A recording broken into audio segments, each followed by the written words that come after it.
Hello and welcome into Off the Bench here on, it's Friday. It's Friday. We made it through another week. Well, I guess not yet, but we have a fun show for you today. I'm Reed Mouse. No guest today on Off the Bench, but we will be talking about last night's great college football game, tonight's college football game, and we haven't done a mailbag in a while. So we opened up, or we read through our DMs, read through our emails, and we got a lot of mailbags to get through, and that's going to take up a great majority. I think we have like 10 questions in the mailbag. So, I mean, it was filled to the brim. Felt like Santa opening up all those letters. Reed Mouse joined along here with Stone Shields. Stone! Did you stay up and watch the entire game last night? I did. It was incredible. Start to finish, really.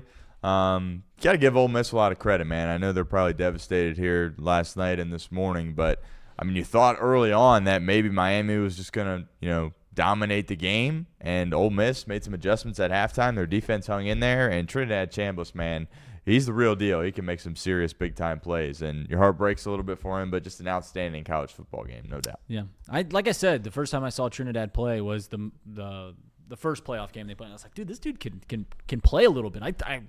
Like I said, I don't think he's clearly not going to be a top pick or like first few rounds picks, but this dude could play on Sundays. Like, he's got the arm, he's obviously small, but I like that guy a lot. That was a fun college football game. It really, really, really, really was. Wish I could say that I stayed up to the finals, but obviously I woke up and saw the final, and I rewatched the ending, and it was and hats off. Listen, we'll get to it in a little bit, but for someone, admittedly, that always bashes college football, that always bashes it, this is awesome. The way where the sport is, and I know there's a lot of concerns. The transfer portal, what was it? A third of all Division I college football players or something like that are in the transfer portal. Obviously, NILs. It's almost cliche. It's almost trite. It's very tired. The phrase "the wild, wild west," but it is. But man, I don't think there's ever been better timing, and it wasn't planned. I don't think there's ever been better timing than NIL becoming a thing at the exact same time that they expanded college football playoff. And it is a much more equitable game now than it has been in the history of the sport. Well, maybe since like Harvard was playing the 101st Regiment of the Army, and it always cracks me up when you see like in Ohio State, on this day in 1921, the Ohio State Buckeyes beat the Massillon Tigers in college versus high school football game. The final score was 4-3, and you're just like, all right, well, it's such a silly sport, but it's clearly more equitable than it's ever been. Let's dive right in. We're planning the show, our pre-show meeting that it's almost become, I don't know how you would describe it. It's become a mythical thing. Our pre-show meetings, Stone, because they are extensive, as you guys can probably tell. But he breaks down. He's like, hey, did you see that Wes Miller apologized for it? And I said, no, I have not. So without further ado, we're going to be reacting to this live, a 2-minute soundbite from Wes Miller at the Wes Miller Show at Montgomery Inn yesterday. Well, first, guys, I'd like to apologize for the way I came out of the locker room the other night. Apologize to you. I obviously talked to you guys off air yesterday, but I want to say it on air. None of my emotions or anger or frustration was directed at you. None of it was directed at any body of people in particular. You guys are the best. You guys know how I feel. I don't think you all took it that way. We did not, for the record, and it's completely unnecessary, but I appreciate the thought. No, it needs to be said. And then, listen, there's so many awesome people. I love our fan base. There's standards here. There's expectations. When we don't meet those, it's extremely frustrating. I pride myself on being professional, handling it the right way when you're supposed to when you lead a program like this. At that moment, I did, and then for that, I'm sorry. But now it's time to move on, and let's reach those standards. One of the things I love about it is you always come to face the music. Win or loss, you don't send an assistant. You come. Now, conference tournament is different because you have media obligations, so you'll send one of the guys, but you always come out. My question is, do you think you should take a moment to gather yourself? Because when I went and interviewed you down after the Clemson game, I believe it was, I said, take a moment. Yeah, no, absolutely. I needed because you're so invested in the game. Well, I think people appreciate this. because people care a lot, which is what makes this place so special, this program special. But I care as much as you could care about our program winning the basketball game. So when we lose games the way that we did Saturday or the way that we did at West Virginia, where you feel like you have the game in hand and have control of the game, the emotions and the heartbreak and what you feel for the players in the locker room, that's real raw emotion. And you got to take a step back and take a breath, and then you can go do what you have to do. But I was very frustrated. I was very hurt for our players, and just trying to figure out solutions for them, to make sure that we're moving forward the right way together. All right, well, listen, you can say a lot of things about Wes Miller.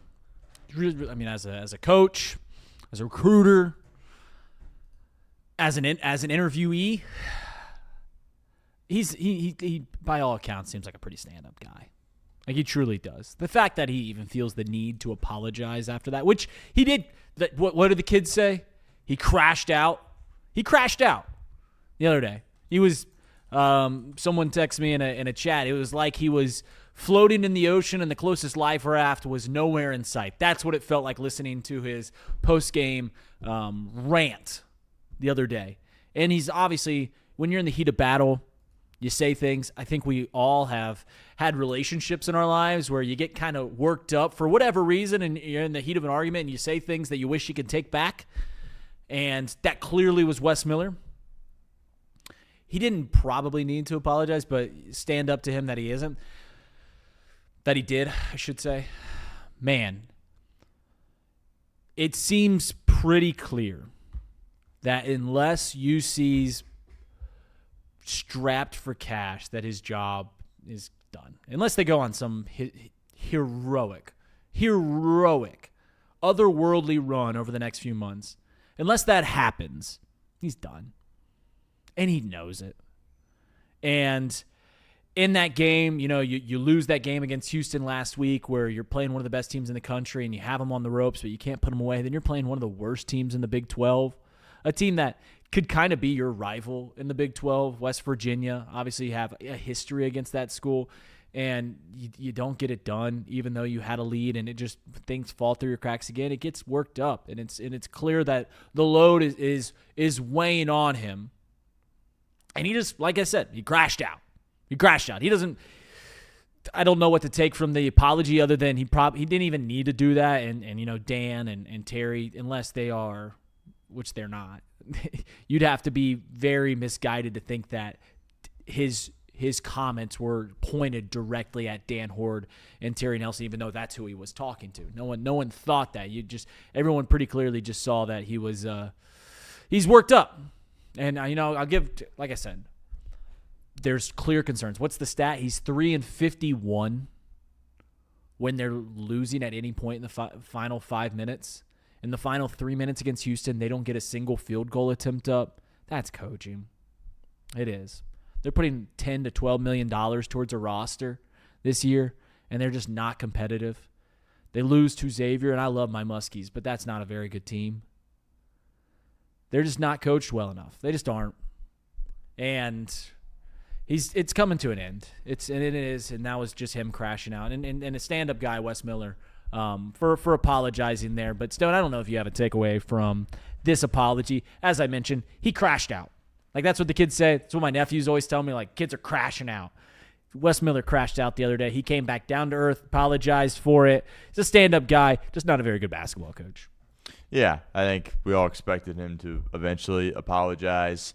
They have like 10, 12 minutes after a game before he's doing that radio interview, not to make an excuse for him, but you could tell that he was rattled. And to your point, exactly, he crashed out, he collapsed.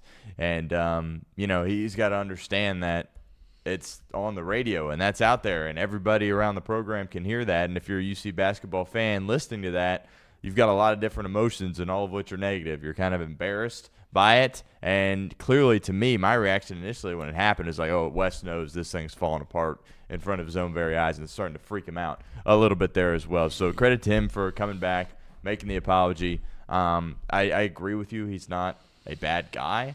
He's said some things that I think are questionable. He's not great. it's his pressers are weird because a lot of times he says like a really great thing, but a lot of times you just feel like, oh shoot, you shouldn't have said that.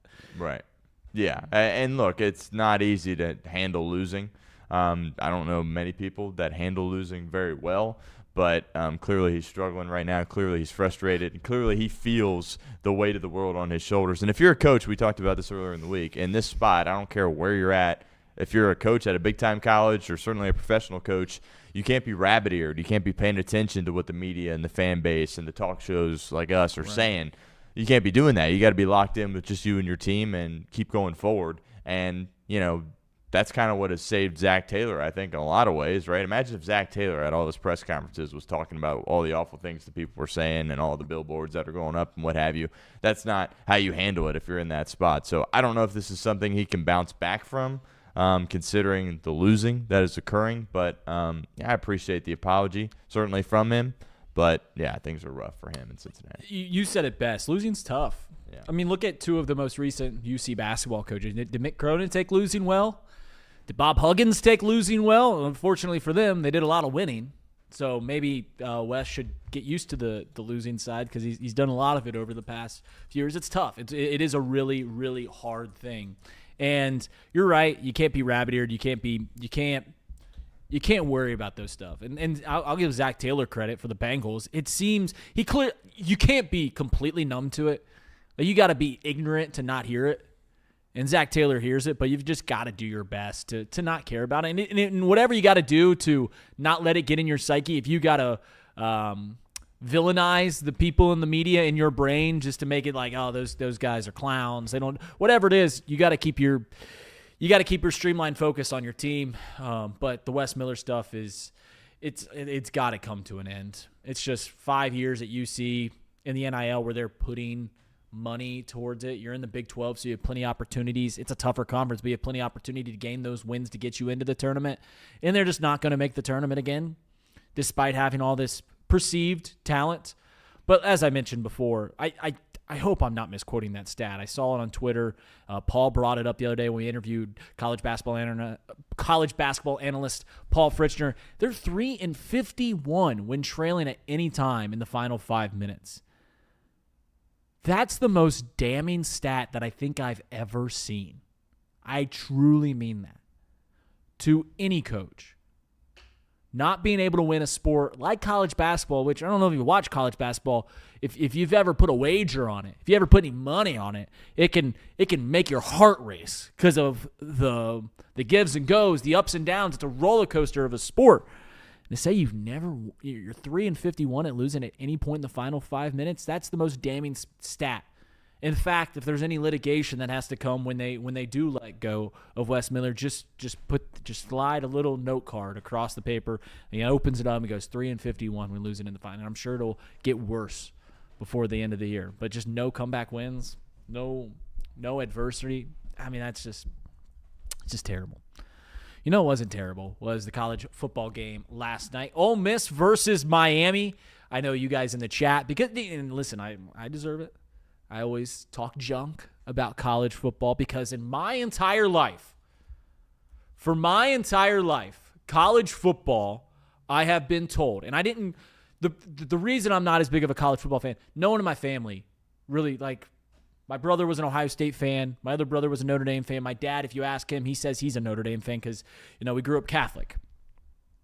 But we didn't sit down every Saturday and had to watch the Buckeyes, had to watch the Irish, had to watch the Bearcats, whoever. We didn't do that.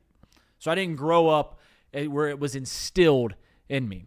And in my entire life, I'm told of how great this sport is, how beautiful and pageantry. And when it is, I've said this before, when everything comes together and you get a good back and forth game and it's at some home and they show the shots of the fans, normally down there in the South or wherever, it's the most beautiful sport there is.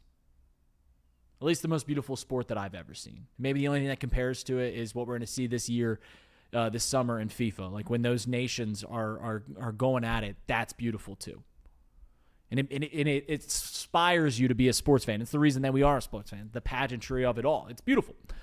But more often than not, you sit down for the number 5 team in the country playing the number 2 team in the country, and it's a bloodbath.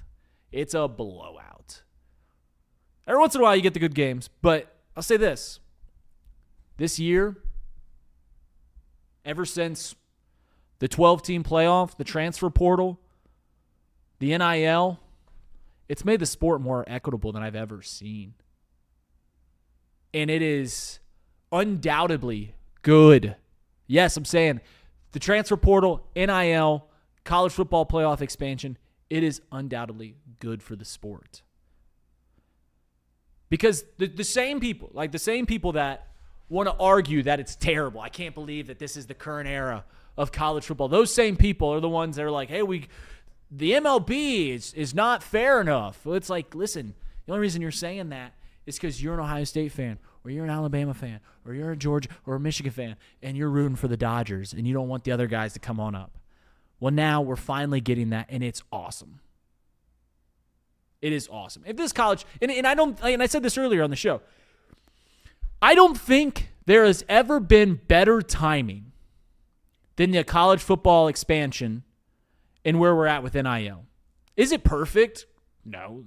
Clearly, the college football playoff format needs a few screws tightened, and clearly NIL needs some laws, so it's not just completely lawless.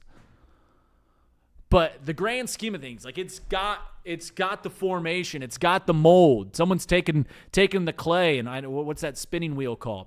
And they're molding it into something that is great for the entire country, and it's great for schools like Ole Miss. It's great for schools like Indiana. It's great for schools like Oregon and Miami that we're not just getting the same thing over and over again. There's a reason that people up in the northeast of the United States don't care about college football. Because they haven't had a power. Now they have something to kind of root for. I don't know who's going to come out of that area, but there's a lot of money up there, so you'd anticipate that someone in the NIL can step up the way that Indiana has. Obviously, Oregon became a big power because of Nike. Indiana with their money, Mark Cuban's giving money, John Cougar Mellencamp. I don't know all their donors, but yeah, they're getting money flowing through that, and it's making the sport more equitable. It's giving teams that, Ole Miss loses a game, Miami loses 2 games, they're not out of it anymore. That's good. I mean, you listen to the podcasters and you listen to people talk about this. The one thing that a lot of people liked about college football was you had to be perfect. But as we know, the world's not perfect, and sometimes it's okay to let things grow. It's okay to let people have mistakes. I've made mistakes, you've made mistakes, and you're probably a better person for it. I know I am. And we're seeing teams like Miami. They're a better team for it, to where they lose 2 games. They don't have to be perfect. They can grow as a team. You can make mistakes. You can try things as a coaching staff, because you can lose a game or 2. It's just a better sport. For a guy that hasn't had a whole lot of love for the sport, it's way more equitable, and it's way easier for me to get involved with it. Stone, your take on just kind of the current era of college football, to where, yes, there's no doubt that there needs to be some screws tightened on the playoff format, on NIL, on the transfer portal, whether it be you move the transfer portal back, you put us out. There's a lot of sweeping changes that need to happen, but the mold is there that the sport is more equitable, no? Yeah, no. College football, this is the best spot it has been in. There's a lot that needs to get fixed with NIL, because it's the Wild Wild West. It is a free-for-all. You see the quarterback at Washington, he's like, well, I'm going to sign this deal, and then actually I'm going to go to the portal, and then, never mind, I will honor my agreement. Like, there's some crazy stuff going on, and the money that's getting flown around here is absurd, because now, as you mentioned, like, there's billionaires, right? Part of the reason why the NFL is the way it is because all these owners are mega billionaires, and that's hard for people like me and you to wrap your head around, because we're like, oh, millionaires, that must be rich. Billionaires is a whole different level, and these NFL people are billionaires, and now all of a sudden they're picking these colleges that they want to support and putting money at them. And you got these kids at all these places. Like, you could be, at a bottom team in the ACC and be a backup, and you're making 6 figures. Like, the money that's getting flown around for these 18, 19-year-old kids is absolutely absurd.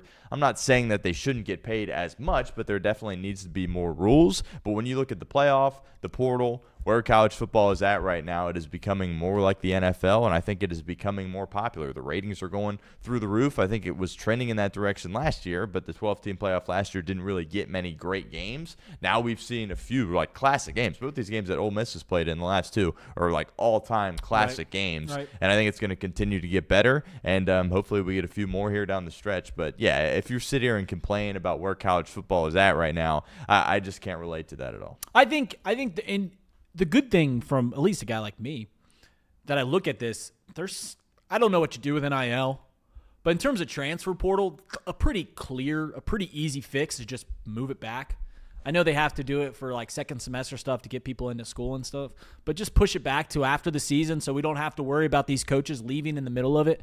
To where they have to start recruiting, they have to start getting these guys into the new school. Just move the transfer portal back, tighten the screws on who gets to play in the college football playoff. And you know what would even be great too is I know they're worried about all these bowl games that are just consistently losing their status. Just add a second tournament the same way college basketball does. Make it NIT for the teams that don't make it, and I think that'll be great. To where like. And maybe you get a group of 5 NIT tournament to where like schools like the Sun Belt and the MAC and stuff like that are playing for their own championship. That'd be awesome. There's so much potential, and it's already heading the right direction.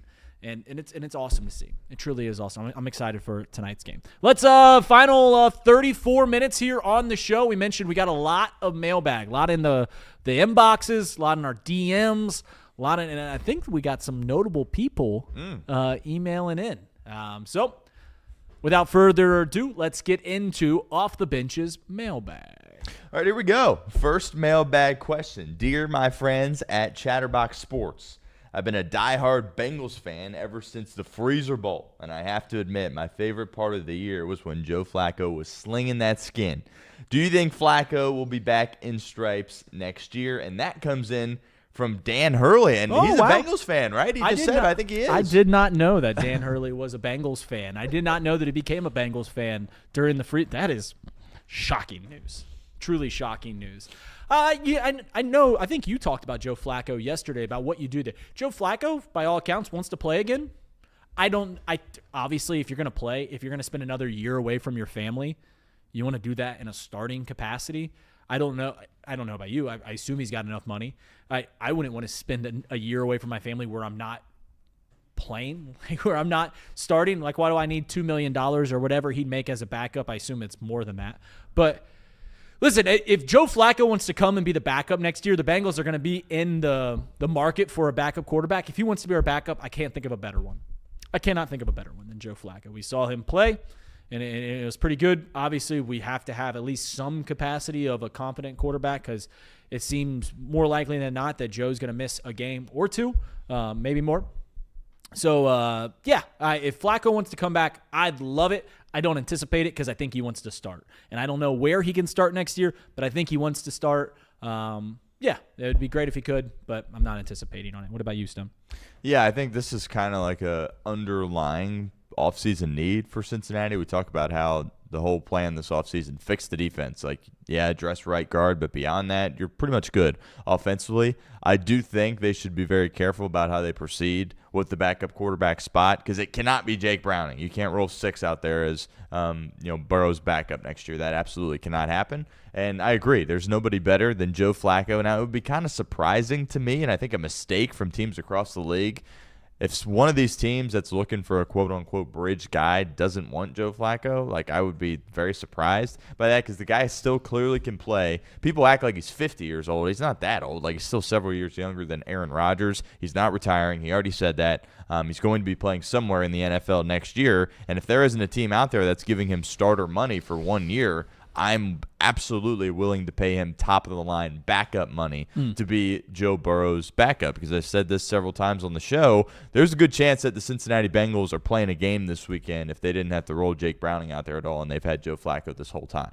Absolutely, that didn't end up happening, but I think Joe Flacco can still play the game at a high level. He proved that this year, and if you have him, we always talk about, well, if 9 goes down, you're cooked. Yeah, but with him, I think you have a little bit more hope that you can hang on there than any other guy that you could possibly have at that backup spot. Yeah, it is a underlying thing because obviously Joe Burrow has missed a lot of games. But I do want to make this point about this whole thing, to where typically in the NFL you don't see guys miss. I guess you kind of do. That hasn't been the thing for Joe. Normally when he misses games, it's been drastic injuries. It's not been hey, he's in concussion protocol this week, he can't play, or he's just banged up, he's going to miss 2 weeks. We haven't seen that yet. Not saying that it won't happen in the future, but I'll say this: I think Tom Moore.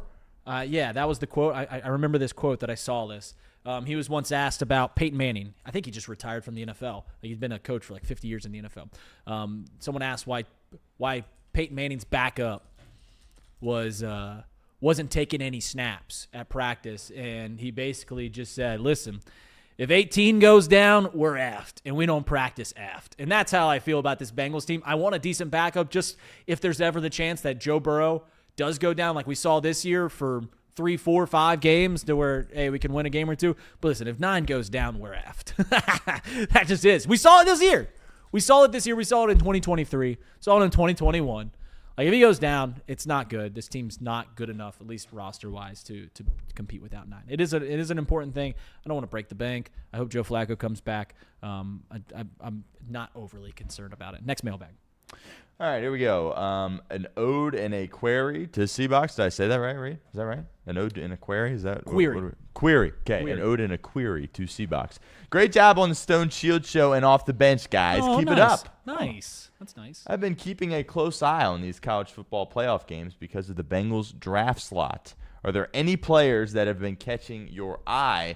And that comes in from George Clooney. Ooh, the Cloonster, George Clooney. Listen, I'll say this. I'm not hand up. I just mentioned how I don't tune in to every single college football game throughout the year. So oftentimes how I go about who the Bengals should draft is I do this in most of my life. I send my car to the mechanic. You tell me that I need new brakes. You tell me I need to change something in the engine block. So be it. You're the expert. When I go to the doctor, I trust the doctor. You tell me I need to take this medicine, take this shot. Sure, you're the doctor. What do I know? When it comes to college football and the top prospects, I listen to the guys that watch the tape. The guys that have done this before, the guys that make money off this, either on podcasting or they're on the shows. Are they perfect? No, but they know more than me, so they probably know more. Everyone's telling me about Caleb Downs. If the Bengals dropped him and he's supposed to be a great prospect, that'd be fantastic. Ruben Bain, what's his deficiency? He's got small arms. Obviously, he's a great player. I don't know. Obviously, I watched Bain last night. Watching those guys play is great. I defer to the experts in this field, and I do feel confident, that being said, that because of some teams ahead of the Bengals that need to take quarterbacks, Mendoza, stuff like that, I feel confident that the Bengals are going to get a pretty impactful defensive player. I feel pretty confident. Whether it's Caleb Downs, Ruben Bain, whoever it is, I feel pretty confident that the Bengals are going to get an immediate impact player in the draft this year. The 10th pick is a heck of a spot. And I'm not worried about – everyone's like, the Chiefs are going to steal our player. I mean, if it is, it is. I'm not letting the Chiefs live rent-free in my head like we live in their head about Burrowhead so much so that they're selling the stadium. Are you any players you're keeping your eye on? Yeah, I've been banging the table, and we're going to do it for several months here. Caleb Downs.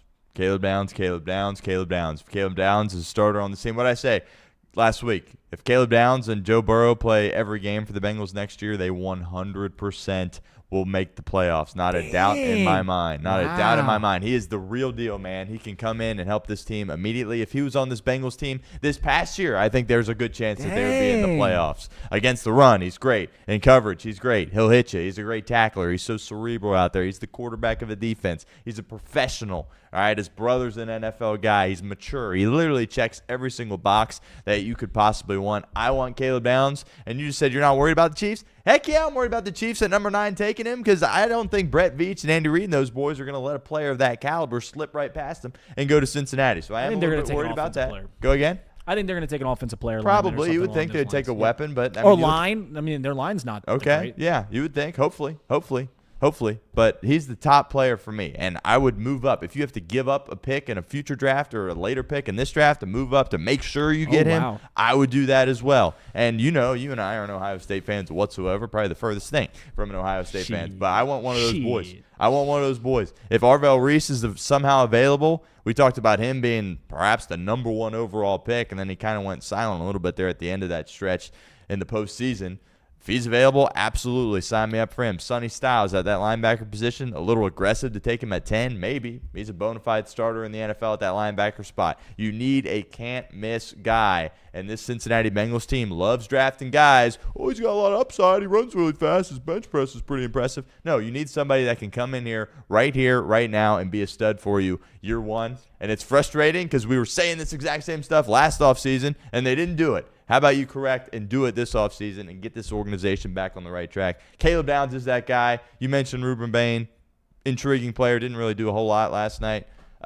Bailey from Texas Tech, really good player as well, but give me one of those Ohio State Buckeyes. Listen, I'm intrigued. I'm waiting to see what people say grading. Obviously, everyone talks very highly about Caleb Downs.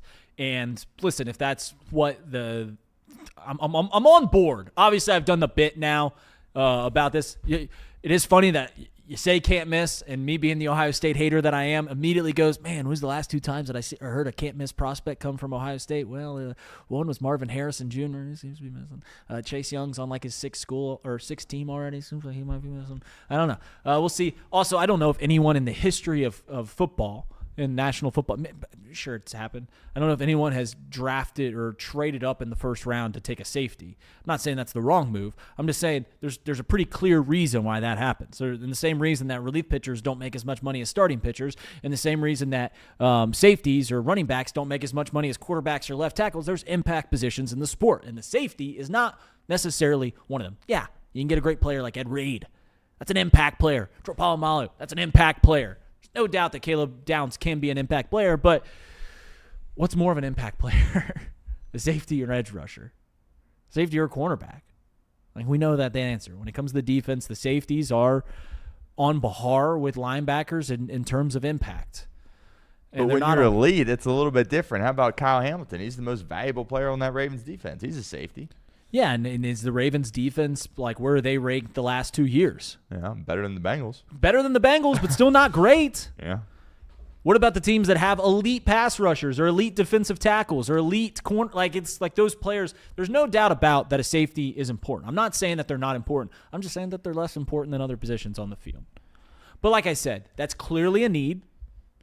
Everyone's telling me it's a can't miss. So if he's there, all on board. And if he comes to the Bengals, I'm all on board. I'm just cautious of thinking that a safety makes this defense from the worst team in the league to a top. Like, that's how it's being marketed to me. Like, it's going to completely turn around this defense into where it's great. That's not. I just believe that won't be the case. Can he make this defense mediocre? Which is I guess the goal. I guess is the goal. Yeah, I think we can do that. But c'est la vie. We get Caleb Downs. That's. I mean, if you're telling me he's as great of a prospect as we've ever seen, if he's the Andrew Luck's of safeties, if he's the I don't know where else, if he's the Myles Garrett of safeties, let's rock. Let's rock and roll. I'm cool with it. Kyle Hamilton was the 14th overall pick, right? Yeah, something like that. I think he was the most recent safety taken that high. Yeah. Typically, it's the end of the first round pick or early second round pick. We'll see. The point of this, I'm confident that where the Bengals are picking, because of who's in front of them, needing like even the Chiefs, they need an offensive guy. Some teams, a lot of the teams in front of them, they need quarterbacks. I feel very confident, and where the Bengals are, that they are going to get an impact player, the 10th overall pick, whether it's Caleb Downs, Ruben Bain, Bailey from Texas, like whoever it is. I feel confident that we're going to get an impact player. Next mailbag. You are confident, though? I mean, they took Shamar Stewart at 17 overall. Yeah, I think when you draft later, when you draft in the teens, when you draft at the end of the round, Myles Murphy was what, the 31st pick, right? That was the end of the first round. That was the year. Yeah, it was the year after we went to the AFC Championship. So we're like 29th. When you draft there, you're not dealing with, like, I don't want to keep using the phrase can't miss prospects, but you're dealing with a little bit of baggage, right? The first 10 picks, more often than not, are not only high skill, high athleticism players, but they've also had production in the sport. When you're dealing where the Bengals have drafted recently, there's going to be a baggage there. Either they're going to be a little bit less of an athlete, they're going to be a little smaller, or they're going to not have production. And obviously the Bengals with Amarius Mims and Shamar Stewart pick the guys that are obviously highly rated traits-wise, but not production-wise. I don't think you have to do that in the 10th spot. You don't. I feel pretty confident in the Bengals this draft. All right. Next month. We'll see. All right, OTB. The John Harbaugh news is intriguing. It's pretty obvious the Finns are throwing the sink at him, as will the Giants. Where do you think he lands? That comes in from Steven Spielberg. Ooh, another Cincinnati native. He is? Oh, yeah. Oh, I didn't know that. Oh, yeah, another Cincinnatian. Where do you go to high school, you know? He did not go to high. He moved away. But I think he's on the west side. I think that's where he grew up. I don't know if he's ever, talked about being from Cincinnati. But he did grow up, at least in some point of his childhood, was in Cincinnati. John Harbaugh. John Harbaugh is one of the most attractive head coaching hires that we've seen in a sport where we've seen a bunch recently.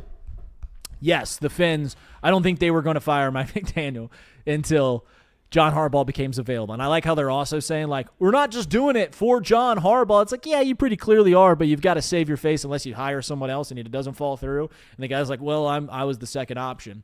John Harbaugh should wait. He should wait just in case the Bills lose this weekend to the Jags. Sean McDermott's probably out. If the Packers lose to the Bears, there's talk about Matt LaFleur being gone, to where John Harbaugh will be the top option for the Packers and the Bills. I don't know which one of those is more attractive. We can argue about that. But if I'm John Harbaugh, I'm waiting to see.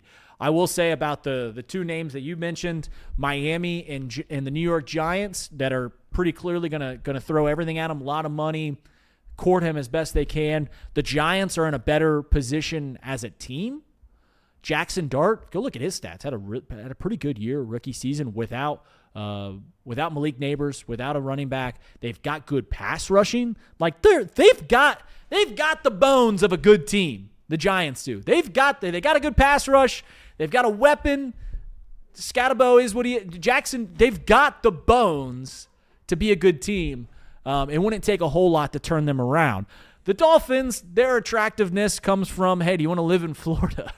You're getting a little older, Harbaugh. Do you want to live the good life and make some money on the side doing it? Do you want to live in Miami?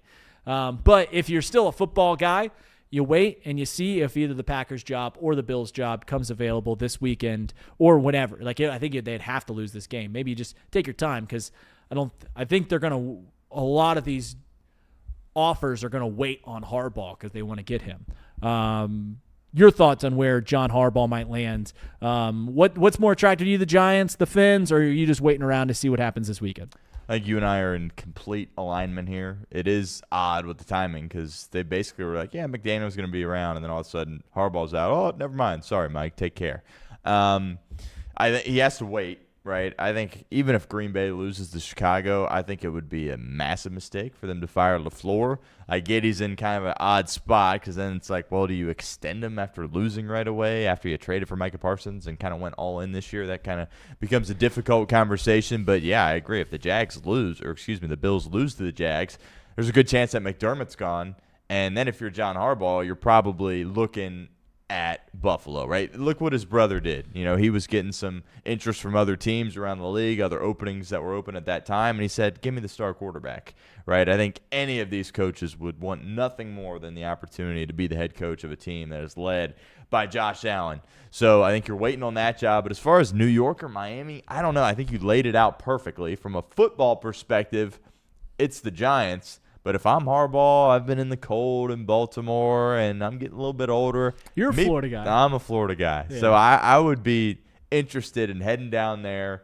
The division probably a little bit more difficult because you got to play Josh Allen twice a year, certainly as well. And New England's going to be a force for a long time. So it would be hard for me to pass up on the Dolphins. I've always kind of liked that organization. Feel like the NFL would be better if they were good, but they've pretty much stunk the majority of my life. But it looks like there's a quarterback in place in New York. We're not going to say he's Josh Allen. We're not going to say he's Joe Burrow. But he's on a rookie contract, and you would think he's going to be the starter for several years. And I think you can win football games with Jackson Dart. Whereas the situation in Miami, you're probably done with Tua, right? And you got to probably draft a guy. And there's a lot of risk that comes with that. So from a pure football perspective, the Giants, but to the point of Steven Spielberg, you're going to get a lot of money from Miami. Miami is gonna get ready to throw him a ton of cash. So that'll be fascinating to see. That'll be like the first domino. Wherever Harbaugh goes, and then correct. Well, that's what is interesting because I think that the Bills' job still might come open even if they win this weekend. Like I think McDermott has to make the AFC Championship. Do you think so? I think he does. I think he does to not lose his job. And maybe I don't know. Maybe it just all is contextual and it depends on how they play in the divisional round. Like if it's I don't know. We will see. I think we know that if they lose this week and that job's open, and I don't get the Matt LaFleur rumors. I think Matt LaFleur is a hell of a coach, but there's clearly some smoke there to where it keeps being brought up. It keeps getting mentioned to where I don't know if he's just and there's a lot of discord between him and the president that runs the Packers. Like I don't get that at all. To where LaFleur would be the next best option on the market if Harbaugh went. But let me. Maybe you already answered this, and I was looking up stats here. If Packers and Bills both want John Harbaugh, both become available, both want John Harbaugh, where are you going? Again, that's so difficult. I think Josh Allen's probably the kicker, right? Obviously, he's not the kicker; he's the quarterback. But you get what I'm saying. When you have a quarterback that's that good, right? I mean, we talk about Jackson. Well, you can win some games with him. If you really want to chase championships, you need one of like 5 dudes, and Josh Allen certainly is one of those 5 dudes. So I would probably go Buffalo. I do think there's something to be said about Green Bay being in the NFC. I truly believe that the Harbaughs don't want to be in the same conference. Like they have so much, obviously they're brothers, they have so much love and appreciation and respect for each other. They do not want to play each other. So I think that would factor it in. Green Bay is such a historic franchise. I think he would have so much success in Green Bay, but I think Josh Allen is probably the kicker in that situation, even though I feel like Jordan Love's a great player as well. Okay. Fair enough. I am pro Bills just because Josh Allen. I will tell you what. Go look at Jackson Dart's stats, man. I mean, I know stats aren't all. I didn't watch him a whole lot. In 12 games, he threw for 2,300 yards, had 15 passing touchdowns, 5 interceptions, had a 91 passer rating, and he ran for 9 touchdowns and 500 yards in 12 games. That's a dual threat quarterback. That's someone you can build around. Is he Josh Allen? Is he Jordan Love? Probably not. But that's. The Giants have been looking for a quarterback since Eli Manning, and I think they might have found him. So the Giants have good bones to where if the Bills and Packers don't become available, then I think John Harbaugh should pretty clearly go to the Giants. Next mailbag. All right, Stony Baloney and Reader. Just Reader. There's a great slate of games this weekend from college to NFL playoffs. Which game intrigues you the most? Carlos Estevez. Charlie Sheen. Oh. Charlie Sheen, another Cincinnatian. Oh. Watches the show. Which game intrigues me the most? There's 2 games. Obviously, I'm going to go NFL here. The NFC North game. Chicago Bears. I don't know if I ever told you this, but I kind of like the Chicago Bears. I don't like when people say they have a shadow team, but when the Bengals are out, I kind of like, hey, what are the Bears up to? I like the Chicago Bears. They're playing the Packers. That's obviously a great game. And then I've defended Trevor Lawrence for a while. And to see the year that the Jags have had going up against Josh Allen and the Bills, those are 2 games that I'm really, really intrigued about. Both have 1.5-point spreads with the visiting team being the favorite. Like, those are going to be great games. I hope they are, at least. Like, I hope for conversation point to where I hope Caleb Williams plays well to where I could show my face on Monday. And I hope for conversations point I can show my face on Monday with Trevor Lawrence playing well. If they both take a big old doo-doo, then I don't know. But it was a good question by Charlie Sheen. I'm looking forward to both those games, the Saturday night game and the Sunday afternoon game. Yep. I think if I had to pick one, I would probably say Jags, Bills as well. This isn't, the same old Jaguars. I think they're a real threat here. Wouldn't surprise you at all if they lost to Josh Allen. wouldn't surprise you if they played in the Super Bowl. They're that good. They're a really good team. So I'm very intrigued about that game. I think the winner of that game certainly could represent the AFC in the Super Bowl. So that would probably be one. And then I'll go to the Monday night game, Steelers and Texans. I'm a big Aaron Rodgers guy. I made that very clear as far as being a quarterback, playing the position, not any of the other stuff. I think the Steelers, as much as I hate to say it, as a Cincinnati guy and a Bengals guy, I think they got a little bit of life in this spot. +3 at home, getting DK Metcalf back off the suspension. Aaron Rodgers playing really good football. It's a great defense. It's going to be a low-scoring game, but I think the environment in Pittsburgh, that place is going to be jumping. And at night, prime time, Texans-Steelers, defensive battle, all-time quarterback and Rodgers. I would say that'd be the other one. Okay. Yeah. Okay. Next question. All right. Dear two Joes and a cup of pro. Oh, I think they got that backwards. I've tossed and I've turned about the upcoming NFL playoffs. I do not have a good pulse this year whatsoever. What are you looking for, and who do you think has the best chance? Jerry Springer. The former mayor asking about the NFL playoffs. That's a really good. Listen, this is the hardest prediction about what's going to happen in the NFL playoffs that I've ever seen. Because in years past, you could do the safe thing, which is what I did more often than not. And people always called me crazy, but it wins more often than not, which is just like kind of take the chalky pick to where like years past be like, oh, who do you think's going to do well? I'll take Patrick Mahomes. Who do you think's going to do well? Well, I'll take Tom Brady. And people can continue to poo-poo on those players all throughout the year. And then they get to the finals and you're like, oh, they're in the Super Bowl. You're like, oh, yep, who would have guessed that? Patrick Mahomes playing in the AFC Championship. Tom Brady playing in the Super Bowl. Who could have guessed that? You can't really do that this year. You can't. Because the two best quarterbacks, I'll say this. There's two things that I'm intrigued about when it comes to this NFL playoffs. It's one, will we continue to see what has won in the NFL for the last 15, 20 years, which is a dang good quarterback, oftentimes the best quarterback on the field. So are the Bills going to have a good run? Are the Bills going to win the AFC finally? What about Matthew Stafford? The Rams have looked terrible for a month now. Will the Rams win the NFC? Will we continue to see what we've seen in the NFL for the past 15 years, which is quarterbacks rule the postseason, at least the established ones? Or, as a SEAL would say, or will we see a quarterback finally? Will we see one of these young quarterbacks, the way that Joe Burrow did back in 2021? Will we see one of these young quarterbacks make a name for himself? Will we see Drake May lead the Patriots through the postseason? Will we see Caleb Williams lead the Bears through the postseason? Will we see whoever? Will Justin Herbert finally do something? I think there's two things that you need to watch for is, will we continue to see the players that we know are great be great, Josh Allen, Matthew Stafford, or will we finally see someone put their names up on that podium and say, I'm here to stay too? Drake May, Trevor Lawrence, Caleb Williams, whoever, Justin Herbert finally putting his hat in that ring. Will we see one of those players finally put it up there? That's what I'm intrigued by. Right now, I'm going to fall where I always have, which is I'll take the guys that have already been established, that I've already seen play very, very well in the postseason, Matthew Stafford and Josh Allen. So if you ask me, who am I looking for? I'm looking for the guys that are already established. What about you, Stone? Yeah, if you're asking me to pick, I guess I'll go Rams. I think they're the second favorite behind Seattle here at this point.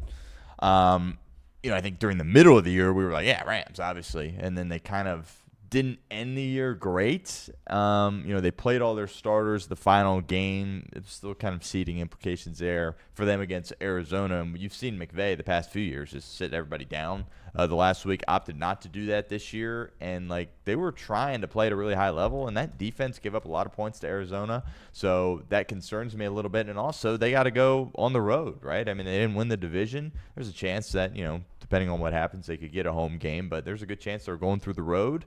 And that could be very difficult for them. I will take the Rams. And also, I don't know if there's ever been a 7 seed that hasn't won a game in a month plus that has as much life as the Green Bay Packers. Sure. I do think the Packers, as a 7 seed, have some life if they can beat Chicago. That game, expecting 30-plus mile-per-hour winds. So that's kind of advantage Chicago there. Ben Johnson obviously going to try to run the football a lot.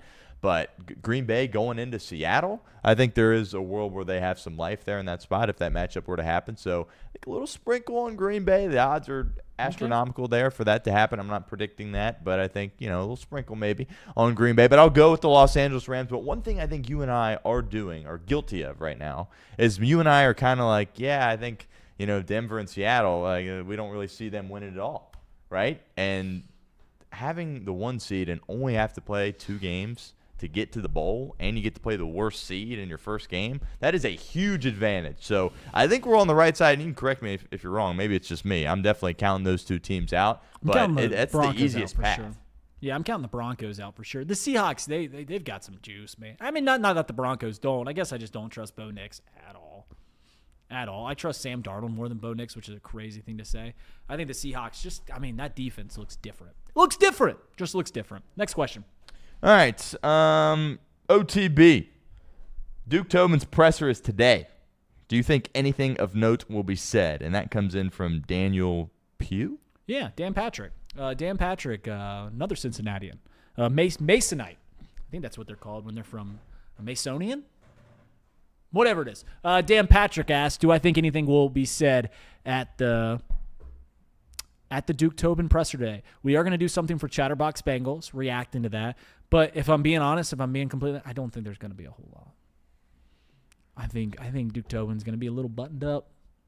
I don't want to say I don't trust the reporters. I think the reporters have done a decent job this year to ask. Everyone's like, they're going to ask softball questions. What are you going to say? Why does the team suck, Duke? And we haven't drafted well. We would like to see some better improvement from the guys that we draft. Like, I just don't. I guess I'm maybe not as good of an interviewer, or I don't understand where you could point questions to really pull something out. Because south of saying, why does the team defense suck, Duke? What are you going to say? And even there, like, what's he going to say? You're going to get him fired up? You're going to try and antagonize him? No, I don't anticipate too much stuff going, but we will have a Chatterbox Bengals reaction to that. Stone, do you anticipate anything? I think we'll get 1 or 2 sound bites that are noteworthy, but I don't know if it was Craig or Nick, somebody in our chat said, is there a world where they don't stream it? Do you think the Bengals could possibly do that? Like, is this thing going to, not be live on Twitter, in your opinion? It'd be cowardly if they do not live stream it. Yeah. It would be very cowardly if they do not live stream it. Yeah. I mean, it'll be interesting to know kind of the approach of what they do from a media perspective, because usually the first time we hear from Duke Tobin, and maybe Paul was saying this, somebody was saying this, is at the Senior Bowl, and it's all kind of about putting the year behind you and then turning the page to what you're doing the next year. Well, I think we're still in a spot here as the NFL playoffs are getting ready to get underway. Like, we're going to be asking about the year that just happened and the shortcomings of this team this past year. So I expect the reporters to ask him some good questions. We'll see if we get any insights on what's going through his mind and the minds of the decision makers with the Cincinnati Bengals. He keeps it, like you said, pretty buttoned up, pretty diplomatic, pretty political with his answers, but maybe we'll hear a little bit of something. I think more than anything, we just want to hear some accountability, I think, from some of the shortcomings of this team, and I think we'll get that from Duke. I agree. I think there will be accountability. I don't know what that gives you. Yeah. I don't know what that gets you. It'll be like, we all know whose fault it is. Maybe you just addressing it makes us feel a little better. You know what make me feel better? Caleb Downs being drafted 10th overall and solving this defense. Speaking of that, I think we got a mailbag about the question of the defense coming up. Yes, Nicholas and Michael, a lot needs to change regarding our beloved Bengals defense. What is the biggest concern for you? Comes in from Robert Lowe. Rob Lowe. Rob Lowe. What about that? I don't know if you ever knew this, but Rob Lowe from Dayton grew up right down the street from the Sheens. Isn't that wild? You ever watch West Wing? Martin Sheen is the president in that show. Jebediah. Forget his last name. I mean, it's been a while since I've seen that show. But Rob Lowe, they grew up right down the street from each other. Isn't that wild? Biggest Bengals concern, I think the thing that concerns me, golly, and I keep bringing it up, obviously they're going to address the safety room. Will it be solved? I don't know. And obviously pass rush is probably the most paramount thing on a defense. The thing that concerns me the most is because I think that they're going to address the safety room in some capacity.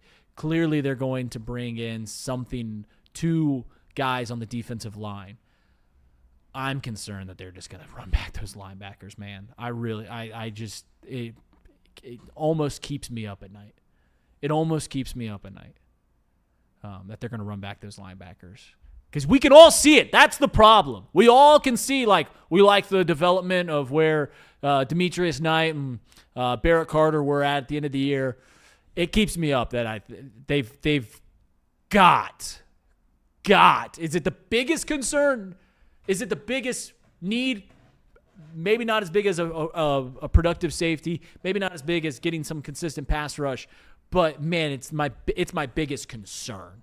That they're just going to be like, yeah, we really like their production or their improvement, and we're excited to see what happens next year. Your biggest concern for the defense? Yeah, safety, linebacker, really the whole operation. Golden's going to be back. The assistant coaches are going to be back. Have to address safety, and you want to start Demetrius Knight, okay, but Barrett Carter better not be next to him. I don't care how much you think he's developed. I don't care what he does this offseason. I don't care if he's doing the right things. He's in the workout room. I don't give a crap about any of that. You need a new body in there. And I think a lot of us would like two, but you definitely can't have those two as your tandem going into week one. No doubt about it. We've ran into 11 o'clock. Your show starts now. We have two more mailbags. Yeah, let's hit them. All right. Let's hit them. Go on. OTB, Reds arbitration numbers came out. Did any surprise you? Comes in from Mr. Unlimited. Russell Wilson. Mr. Unlimited. Another Cincinnati. Didn't know he was a big Reds fan. Did any numbers – it's really hard for arbitration numbers to shock you. I think the only one that kind of shocked me was Gavin Lux getting as much money as he got. I know it was around projected where he's at, but I just got to ask, are we in a small market when value is king? Value! Are we getting good value out of Gavin Lux? No, not a lot surprised me. Gavin Lux was the closest thing that surprised me. I think it's I don't know what you can get for Gavin Lux, but I would start shopping him around because I don't see that value doing that. Gavin Lux, if you guys want to know a great baseball story, go look at Gavin Lux and how he became. I think he was the second top prospect. It was because of a season that he had in 2019 in the Pacific Coast League. And the reason he was the second overall prospect is because he batted .400 for a season in the PCL. He batted .400 for a season. They juiced the hell out of those balls to a point where he was like 16th in OPS that year in the Pacific Coast League. He batted .400. He was like 16th in OPS. That's how much they juiced the balls. But that's what got him the second overall prospect thing. And he's clearly not lived up to that. Any of these arbitrations? I know this is kind of above your head at times. Right? Not. I guess that was pointed. That was condescending. This is stuff that you're not. Similar to how I don't lock into college draft prospects. Okay, you trying to save yourself here? Correct. Yeah. I'll let you just talk. No, but we were talking before the show in our pre-show meeting that Stevenson doesn't have an agreement yet. That to me was the most noteworthy thing. Are they working through something with him? They don't have a number yet. They're going to court with him. Is that true, Reed? Do we know that's happening? Excuse me. Sorry, I was catching up on that. No, it's all good. Stevenson. We were talking about this. Oh yeah, there was. I was just reading through our Discord today. I don't think they made it. Someone correct me in the chat. I don't think Stevenson and they're gonna actually go to the hearing for this, which it's like a difference of less than $1 million, which it's like, how can you not come to agreement there? One that I forgot about, TJ Friedel actually got not a whole lot of money, which gave them some extra cash. Yeah, gave them some extra cash. I was surprised by TJ Friedel's. So. Yeah. All right. Final one, Seabox Sports. This is the first time we have been without the Chiefs in the playoffs. Praise God. Do you think they'll be a contender in the near future? Do you want to answer that, or is this a little bit above your head, do you think? That was Stone. I'm just kidding, Reader. No, you were right too. You were right. Listen, you want to go to Montgomery Inn so I can apologize formally in front of a crowd. Yeah. We'll do a live show at Montgomery Inn where I'll do a 2-minute apology for saying above your head. That was very condescending, and I apologize from the bottom of my heart. Genius is on me whenever you want to go. This is the first time that the Chiefs have. Do I think that the Chiefs will be a contender? Yeah. I really need to see them. Like, I need to see this to be a consistent thing. Like, I need one more year of them not being around to count them out. And I don't think they're there yet. I don't think, listen, I think Patrick Mahomes is phenomenal. I know you guys don't like him, and I get why. We live rent-free in their head with Burrowhead. But other than that, like, Patrick Mahomes is really unbelievable. And I think quarterbacks are just so important. And I think that they're going to be a contender. I think they got a good coach. I think they've got a good GM. I think they've got a good quarterback. That's a pretty good recipe. And I think that the reason that they weren't good this year is just because they've been drafting too late. And they hadn't been hitting. And they need some offensive talent. They are getting old. Travis Kelce, Chris Jones. But I feel pretty confident that maybe not to be where they were, but they'll certainly be feisty in the near future. So yeah, I think they're still kind of contenders. Yeah, I think with Mahomes, he's got that psycho competitor that like a Tom Brady has, or certainly a Joe Burrow has, like one of those top-notch level competitors. And I think people sometimes forget that because, when he talks, it sounds a little bit goofy, and he wins all these games, and it looks easy, right? But I think he's wired differently. And this is the first time in his career, especially coming off through this serious injury, that he's had to face some real adversity. Like, yeah, what's his biggest adversity? Losing in the Super Bowl? Like, obviously, that's very painful to get that far and lose. But, I mean, missing the playoffs and blowing out your knee, like, I think he's going to come back a different animal and have his team in a good position here. So I'm not right now Kansas City. Craig Sandlin put in there, and this was about the Tyler Stevenson stuff. Stevenson, $6.8 million. The Reds offered $6.55 million, and they're going to go to arbitration for that difference. And the thing that's somewhat scary, there's been reports. Corbin Burns and the Brewers had this happen at their arbitration meeting a few years ago, where the Brewers kind of like threw, because it's a court case. It's essentially a court case where you plead your case. So in that, you've got to kind of demean your player to make $250,000. If I were the Reds, truly, if I were the Reds, I would be as respectful as possible at that meeting. I would almost just be like, hey, you just want to sign this? Like, we'll just give a very little argument about why. Because $250,000, whatever the difference is there, I can't do the math in my head while I'm talking here live. Whatever the difference is there, it is not worth burning bridges for. And that's what those arbitration meetings have done in the past, because you've got to argue your case. You got to plead your case. And in that, you've got to be like, well, we don't think Tyler Stevenson's this good of a player. This is why he deserves this much money, where it can get nasty. If I were the Reds, I'd walk in there and be like, this is the money we offered. Maybe just show one thing, like this is his WAR, or this is one runs created plus, or whatever like that. And this is what that catcher typically makes. And that would be the best I can do. I'm not going to sit there and belittle Tyler Stevenson for $250,000. See you guys. Stone Shield Show coming right up. Stone, one more time. I'm sorry. I'm sorry. Serious. Hey, have a great weekend. Damn, he didn't even take my apology. See ya.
All right, here we go. Welcome into the Stone Shields Show. My name is Stone Shields. Appreciate everybody hanging out with us. We are here on a Friday. Made it to the end of another work week. Appreciate everyone's support, hanging out with us throughout the entirety of the week, and hopefully we can keep this thing rolling going forward. Lots of exciting stuff that we want to talk about here. College football, what a game that was last night. Certainly a thrilling one between Ole Miss and Miami. We'll break down some thoughts on that game. All-time stuff. Trinidad Chambliss, he comes up on the short end, the losing end for Ole Miss, but what he was able to accomplish over the course of the past few weeks certainly is remarkable, and I think he's going to be a legend in Oxford regardless of what transpires going forward. So a great game. Carson Beck, who would have thought? Carson Beck, Mario Cristobal, and the Miami Hurricanes are going to be competing for a national title. The second game, of course, is tonight, Indiana and Oregon. I like Indiana in this matchup. I just think they're too good in all three phases. They're too composed. They're too poised. You got Mendoza. You got Signetti. You got that stable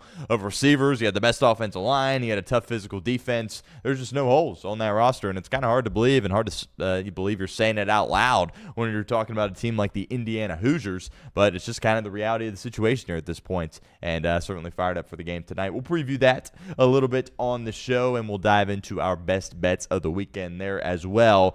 We need a perfect 5-0 week to get to 500 on the season. Can we do it? I don't know, but we've got 5 plays coming your guys' way to round out today's show, as we always do. On Friday, we got Keegan Nickerson coming up here in about 4 minutes. Keegan Nickerson does a tremendous job covering the Cincinnati Bearcats for Bearcat Journal. We're going to talk transfer portal stuff as it relates to the football team. Certainly looking forward to diving into that conversation. They just signed a local guy in the portal, a running back, this morning, I believe. So we'll talk to Keegan about that. And Scott Satterfield has been pretty active in the portal. He's been doing a nice job. Is that going to translate to wins next season? I don't know, but we'll talk transfer portal stuff. And they also signed a quarterback earlier in the week from Georgia Southern. J.C. French is his name. And we'll talk to Keegan about whether or not he is going to be the starter for this team next year, with Brendan Sorsby obviously hitting the portal and recently committing to Texas Tech. Also going to be talking about Wes Miller with Keegan Nickerson. Of course, Wes Miller crashed out, as we talked about on the show earlier in the week after the West Virginia game on the radio, 700 WLW, with Dan and with Terry Nelson there, of course, as well, and just kind of lost his mind for a second before Dan could even really ask him a question, and came out at his radio show at Montgomery Inn last night and apologized publicly to those guys, apologized for the fans there as well. And I don't think a lot of us think that Wes Miller is some evil guy. Certainly he hasn't handled the losing very well at all. And, losing's not something that's easy to handle. It's very difficult to handle. And, he made some mistakes there. Certainly he came out, he apologized for it. But really my takeaway was he understood what was going on with this season. He understood that his job was kind of slipping through his grasp. He recollected himself last night at his radio show. And they'll turn the page here because this is Big 12 play. Like there's no layups coming, right? There's no Lipscombs left on the schedule here to give you kind of a momentum boost and to really restore the morale of your team. Like you're going to go through a gauntlet here, and you're playing UCF, who a lot of us don't think UCF is some incredible team, but they're ranked, so they better be ready to go. I believe that matchup is on Sunday. Keegan Nickerson, matter of moments, he'll be joining us live here at Chatterbox. We're also going to talk a little bit about the defense. I've had some good guests on this week. Paul Dehner Jr. was on yesterday with Reed. They had a great conversation, close to 30 minutes. Paul graciously gave us a lot of his time yesterday. We certainly appreciate that. On Off the Bench, that video, that interview is out on our YouTube page. If you haven't checked that out already, certainly would encourage you to do that. Paul, of course, penned that piece earlier in the week, basically saying, you know what, it stinks. We don't love saying it, but in order for this team to have the best success and the best chance at winning in 2026, they're going to run it back with Duke Tobin and Zach Taylor. And speaking of Duke Tobin, he is going to be at the podium in just over an hour for the Cincinnati Bengals. I would imagine it's going to be streamed. That would be absurd, certainly, if it was not streamed. Zach Taylor, all of his press conferences, of course, are streamed along with Joe Burrow there as well. But this is kind of out of the ordinary for the Cincinnati Bengals. They never do this. as I was talking about on Off the Bench, typically we don't hear from Duke Tobin until the Senior Bowl down there at Mobile, Alabama, and the vibe around that conversation with Duke Tobin is always kind of more about turning the page into the next year as opposed to reflecting on some of the shortcomings of the previous year. The vibe's going to be a little bit different today at Paycor Stadium. I would assume that they are going to stream the press conference there. We'll see how long Duke's at the podium, but is he going to give us a ton of answers as to some of the thought processes, a lot of the people, the decision makers within this organization? I doubt that. It'll be nice to see some accountability, certainly, hopefully, from him. We'll see if that results in any changes for Cincinnati. I would expect a lot of diplomatic answers, a lot of political answers there for him, but certainly intriguing nonetheless that he is going to be available for the Cincinnati media here in about an hour and 15 minutes. I believe 12:30 is when things are supposed to happen there at Paycor Stadium. We, by the way, will have a reaction video in some capacity, whether it's me, Reed, or Craig. One of us will have something out on the channel later, so make sure you check that out. But before we get into that conversation a little bit more, I want to welcome in our guest, and his name is Keegan Nickerson, and he does a fantastic job covering the Cincinnati Bearcats for Bearcat Journal. Keegan, what's up, man? Thanks for making some time for us here on a Friday. Oh, I cannot hear you here at this point, Keegan. Let's see here. We're doing this live here. I think, Keegan, did this happen last time? Maybe leave and then come back? All right, let's try that real quick. Leave and then come back in, and we'll see if we can hear you.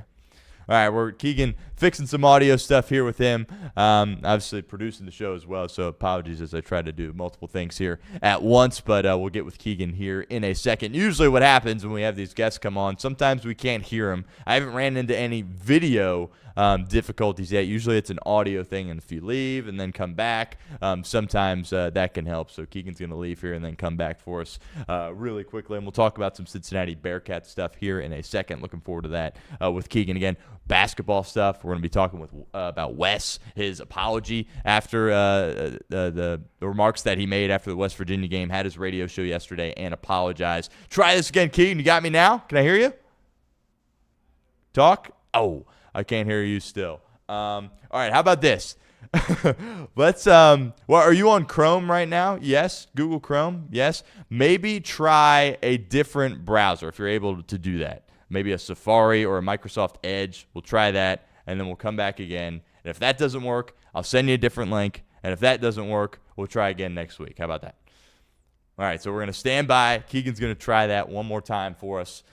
We appreciate him. Sorry. Sometimes, for whatever reason, it can be difficult to get into our studio here at VMix. So Keegan's going to try that out in a second. But as it relates to Duke Tobin, this press conference, I think a lot of people are interested to see what some of the comments that some of these media members are going to ask Duke Tobin here at this press conference. Are they really going to, dig in here and ask some, questions that are going to get him to talk? Because I think at the end of the day, that is really what we were trying to get here, certainly from Duke Tobin. Are we going to be able to get some behind-the-scenes access, peel back the curtain a little bit to what's going on here this offseason, and also evaluate some of the stuff that we saw? Right, I think a lot of us were sitting here when it came to Shamar Stewart going, how in the world are you going to make a selection like that? When you're talking about Shamar Stewart, you needed a player that could come in and provide a lot of upside for you immediately, right, and not be some project guy, some guy that you needed to mold into top-level talent.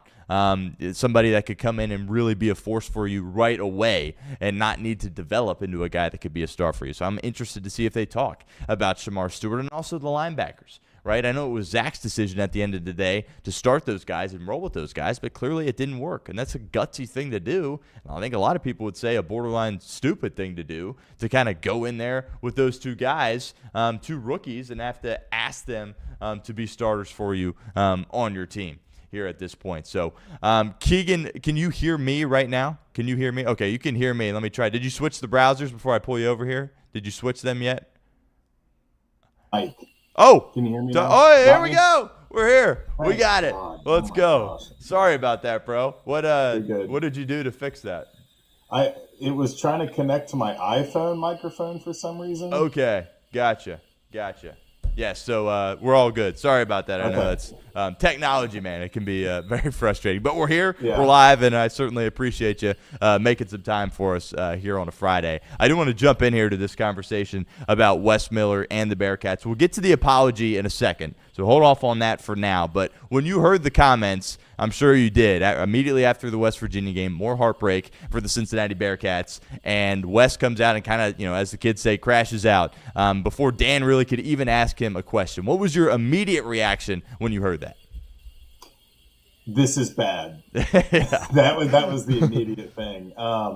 It's kind of just, I don't know if he was able to kind of gather his thoughts or anything. I think he kind of just went to the microphone wanting to rip somebody apart, wanting to make a statement, whether it was a good statement or a bad statement. He just wanted to say what he was thinking.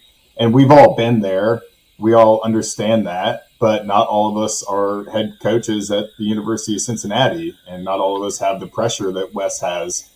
So I kind of understand it from that point of view. But yeah, a lot of people took it as a slight on Dan and Terry. I didn't really hear it as that. I think it was more he had decided what he was going to say before he even sat down. Like he wanted to make a statement, and it did not get received well, and rightfully so, because some of the things that he said, you just can't back up if you haven't been to an NCAA tournament, and if you've accomplished as little as he has in 5 years at Cincinnati. Do you think he, in that moment, felt his job kind of slipping through his grasp? Do you think it was kind of like a panic situation for him at all?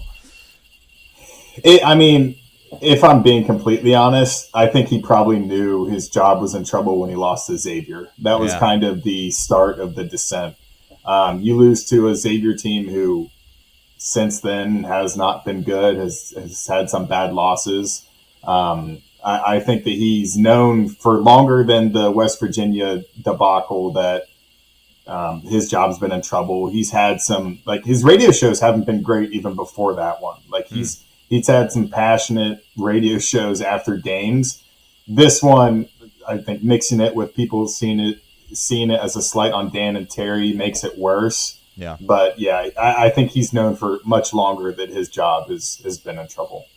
Now for the apology part of it, at Montgomery Inn last night, his weekly radio show came out and issued an apology, a public apology, so everybody, all the fans could hear, and certainly publicly apologized to Dan and Terry. What did you make of that? Do you think that was something that ultimately he decided, oh shoot, I need to do this? Do you think there was pressure from someone else, like, hey, you need to do this? What did you make of the apology? Yeah, I think he knew that what he said was not correct, and I think that he probably regretted it pretty soon after. But I also would assume that there was some intervention by some higher ups and saying, hey, you can't do this, we got to figure this out. So it was probably a two-way street. But he had said that he had called Dan and Terry separately and kind of apologized. And I think that at the end of the day, he knew it was dumb, and he had to fix it and take responsibility for it. He's a grown man, and grown men have to do those things at times. So, it's he handled it the best way possible. Just if you mess up, apologize, and don't try to continue to make this a worse situation with a fan base who's already looking to drag you for every little thing you say at this point, and they kind of have the right to with the results on the court. And speaking of those results, a reoccurring theme for this team is not playing well down the stretch. The final 5 minutes, not playing good basketball. And to me, that's kind of an indictment on specifically coaching, right? You see a lot of these teams with elite coaches, they know what they're doing down the stretch. They stay poised. They run some offense. And with UC, it's just – I remember in the Houston game, it's like some random dribble handoffs up there and then not even getting a shot off. So to you, do you think the lack of success in the closing minutes of ball games is a direct reflection on coaching? Yeah, absolutely. If you're the coach, you draw up the offense. And Dan actually made a really, really good point at the radio show last night, and he asked Wes about it. But he said, anyone can play really good defense for the last 4 minutes of the game. Yeah. So, the difficulty with which there is to score in the last 4 minutes of the game is higher than the remaining 36 minutes. So, I understand that it's definitely harder in these parts of the games, but that's what separates the good coaches from the bad. is being able to score. And like they were a garbage time 3 away from going the final 4 minutes and 46 seconds of that West Virginia game without scoring when they led 58-57, I think is what it was. And then they had that kind of prayer 3 and they go on a run. So like, I've never looked at the Cincinnati team and see them lose a game and be like, oh, the defense was horrible. It's just like you can't string together possessions. You can't score when it's most important or make the necessary plays. And the last 2 games have been just a perfect microcosm of what the fans have been so upset about throughout the entire tenure, not just this season. I don't want to pretend to be some, X's and O's basketball guy, but when I see Baba Miller taking a step back 3, like that's not his game. And then you got Celestine, who granted had made a lot of shots in the West Virginia games, kind of dribbling down to Coffin Corner and shoots up a baseline jumper with a guy in his face. Like, is there anything in your opinion, like offensively, that you would like to see more of? That kind of stuff is the most shocking thing to me because maybe Wes's number 2 thing behind just defense and rebounding is shot selection. Right. And you've got a guy shooting a step back 3 with he's making 11% of his threes in the year. I think he's 2 for 21.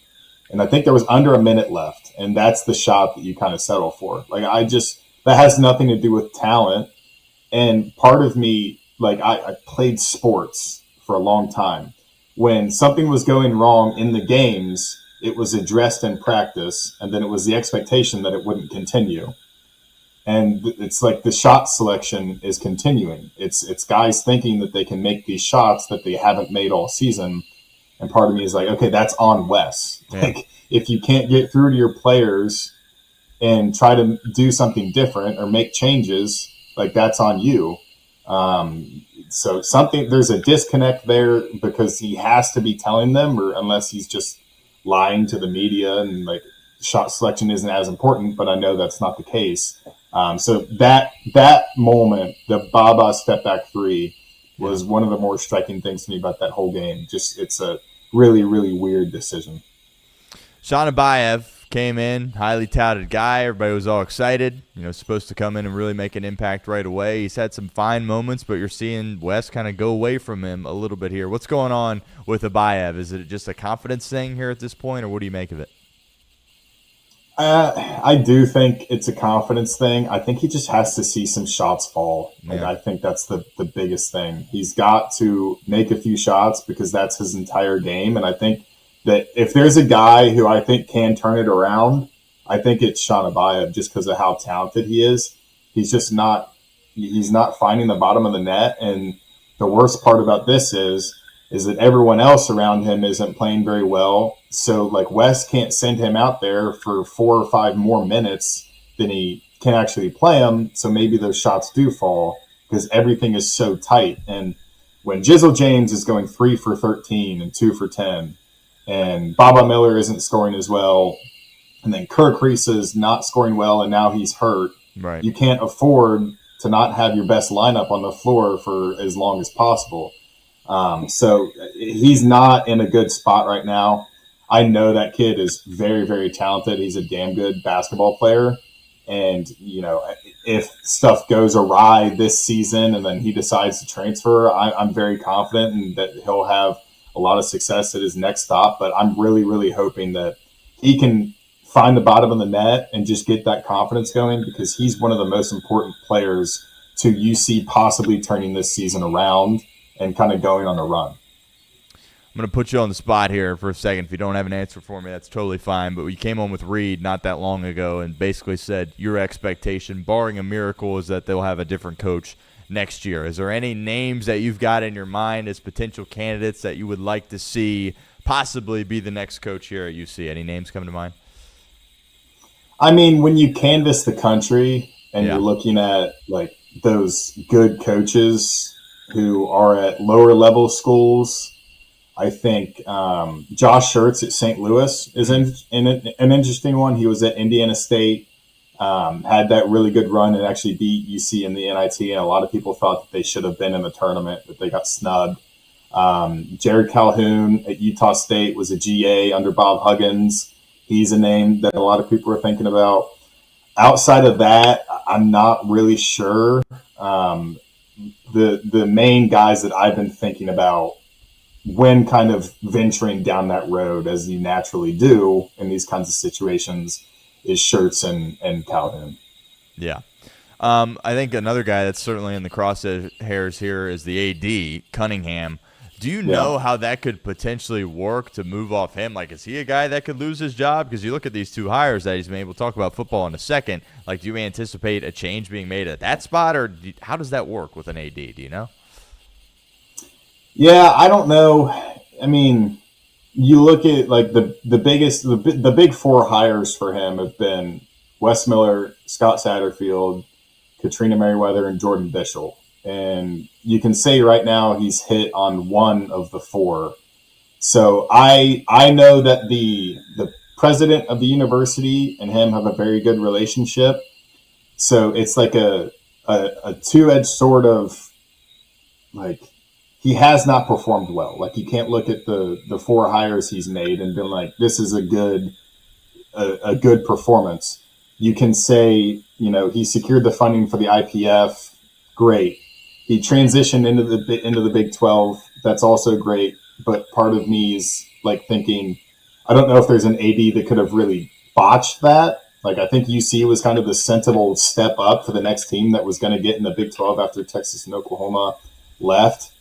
And I don't see how you can have him make the next few hires. Like, when you're at this crossroads of Wes, as I've said, is most likely going to have to find a new job if he doesn't make the tournament and turn the season around. Everybody knows that. He knows that. And then, like, I don't know if the football team is going to get to 6 wins next year. I don't know how you can have John Cunningham hire your next football and basketball coaches. So, I know he and the president have a good relationship. I know the president has been rumored to be an academics first guy. So maybe he doesn't want to shake up the entire athletic department. But I just feel like if something were to happen, I wouldn't be surprised. But I'm also like, I'm not going to sit here and say that he's going to be fired in the next month or two, because if you don't want him to hire Wes Miller, then that would happen soon. No doubt. Football-wise, the portal, it's open, lots of activity. Scott Satterfield has been active. You've been all over it. I believe just earlier this morning they got a commitment from a running back who was a local kid here in high school. How would you evaluate what they've done in the portal so far to this point? Yeah, they've had a good class, a better class than I expected. They fought off a lot of really good Power 4 teams for some of these guys. Ty Goodwill, a safety from South Alabama, is the number one guy that I'm looking at right now, is who can possibly turn into a stud. Kind of that Jake Golday-like diamond in the rough, had a really good PFF grade, was a high producer. And I think that he's going to have a huge role in the defense next year, knowing how much they've lost defensively and especially at the safety position.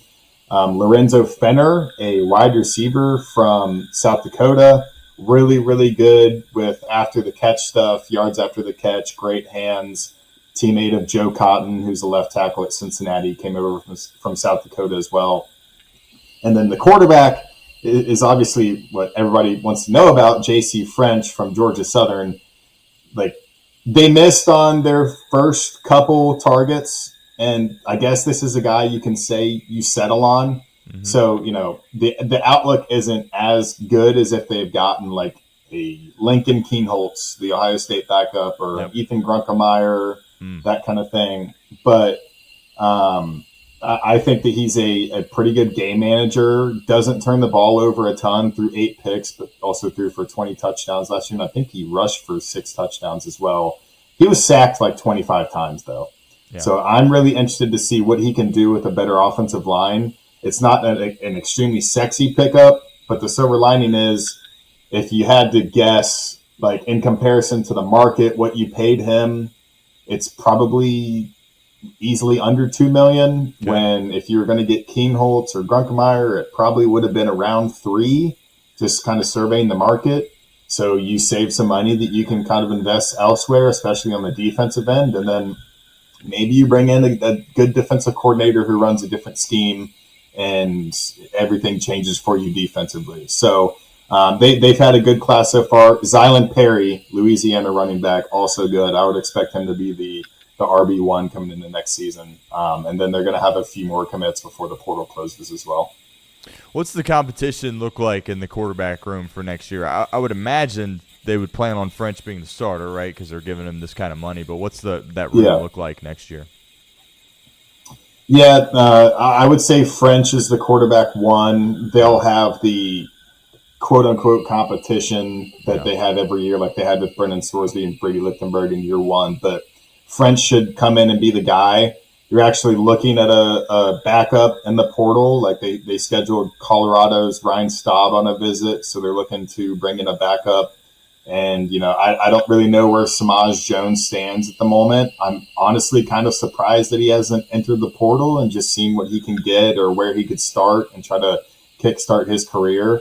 But I would say French is the clear-cut one, and then what they do at backup is to be determined. I saw something. Now, you never know what to believe on social media. I didn't check where it came from. It could have just been some fan that made this up, so I want to know your thoughts here. Were the Bearcats interviewing Cignetti before they hired Satterfield? That's not real, is it? I don't think it ever got to a formal interview. So, basically what these ADs do in coaching searches is they'll cast a wide net and they'll talk to a bunch of people.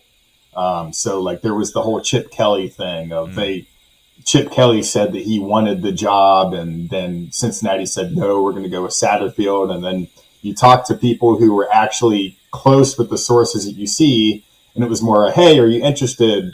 And then I think he said, yeah, let me talk to my wife. And his wife said, probably not. And then there was that kind of back and forth.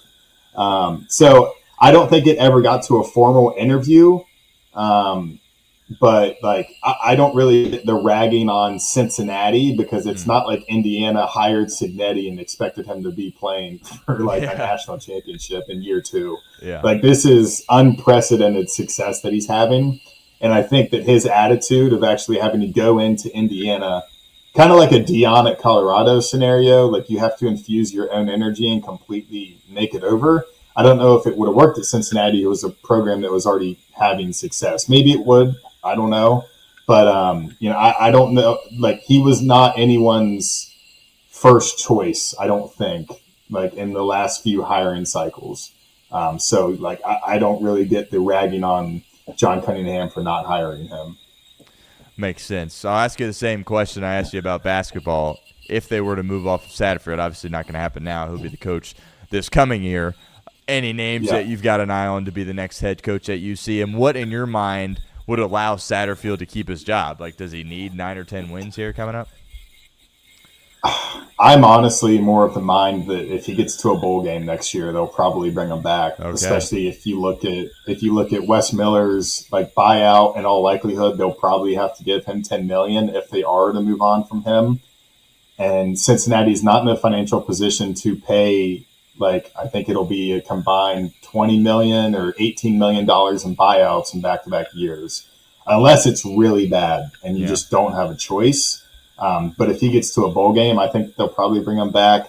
In terms of football coaching, I think Jason Eck at New Mexico is an interesting one to me. It might be New Mexico State. I can't remember which school he's at.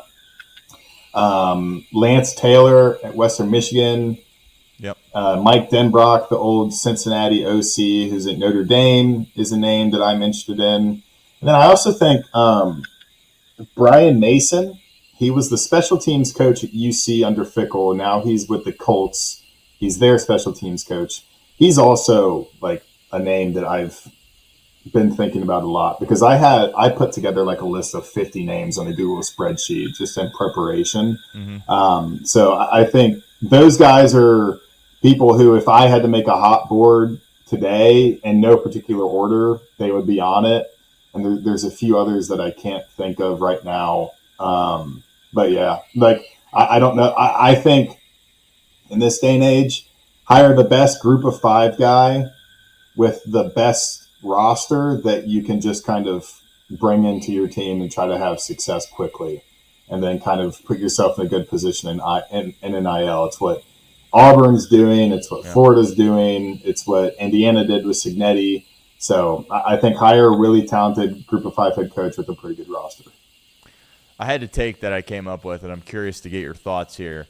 You look at the basketball program and the football program, they're both kind of just meh, like not looking to really be at the top of the Big 12.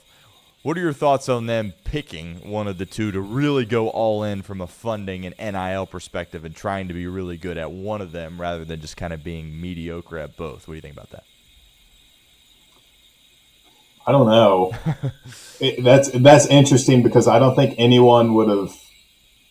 It's like when one of them is having a lot of success, everything's fine, I guess. Like no one looks at the entire athletic department and says, "Wow, this is really, really bad." Right. Like when the football team was struggling, but Mick Cronin was going to a bunch of NCAA tournaments and making decent runs and winning the AAC, everyone was fine because they had that to root for. So I guess it's not a horrible idea. The only thing is I don't think it's a good idea for an athletic department to put a ton of money into basketball. Like I think if you're going to do that, you do football, get in the good graces of your boosters, and then maybe you can get some more money for basketball because like Indiana is now a football school and basketball isn't exactly suffering for it. Like there's still a pretty good team. I think they're in line to make the tournament if they can continue at this trajectory. So like I'm not totally against that. I just don't think you can do it for the basketball team because like the success of football trickles down into every other program. Lastly, Keegan, your Hoosiers in action tonight. I think they're the real deal. Not to jinx you, but I don't know if I see them losing. What's your confidence level going into this game tonight? Yeah, the confidence level is pretty high, higher than a lot of people who are saying that it's hard to beat a team twice. If it had been Oregon at Indiana and they had won by like a field goal, I would be less confident than I am now. But they went in and won by multiple scores to Eugene. So I'm saying I'm at an 8. I don't even know what the spread is. I would assume it's like 4.5 or 5. I don't think it's going to get to 10.5.